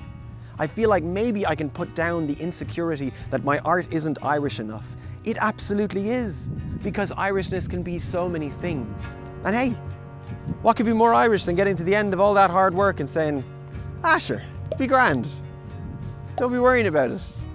I mean, do be worrying about it in some sense, like be interested, do put in effort, do fight against injustice, do bother your whole to make the world a better place. Your ancestors cannot confer historical innocence on you.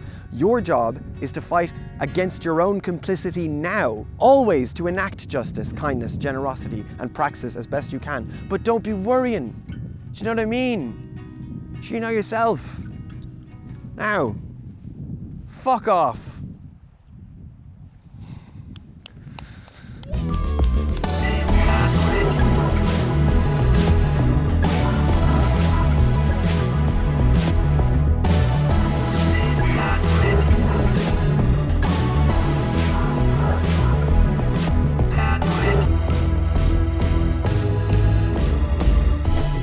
Doing a bit after the video.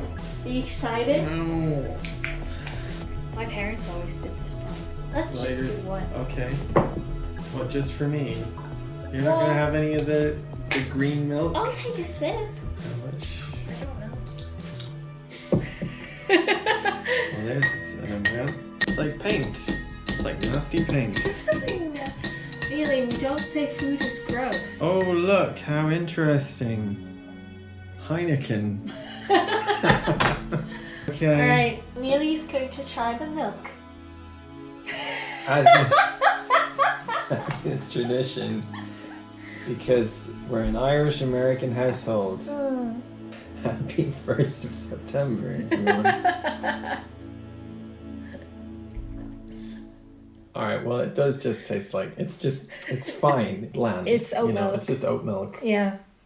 There you go. Should we do this? Should we do this for Cheers. the baby? Do this as a tradition. Now that I've done it once, it's kind of fine. I'll do the full, like, Luke Skywalker. No, I won't, because we have other filming to do, so I'm not covering myself. And we didn't film this in chronological order. All right. Oh, okay. It's not bad. It's not bad. You did good. You were brave. That's it, and that's as green as it is in the. Yeah, that's pretty much it. That's it. That's what the big deal is about. Now I hope everyone in Ireland can do the same. Happy St. Patrick's Day, everyone. It's not religious. We did a video. We did a video. Yay! St. Patrick.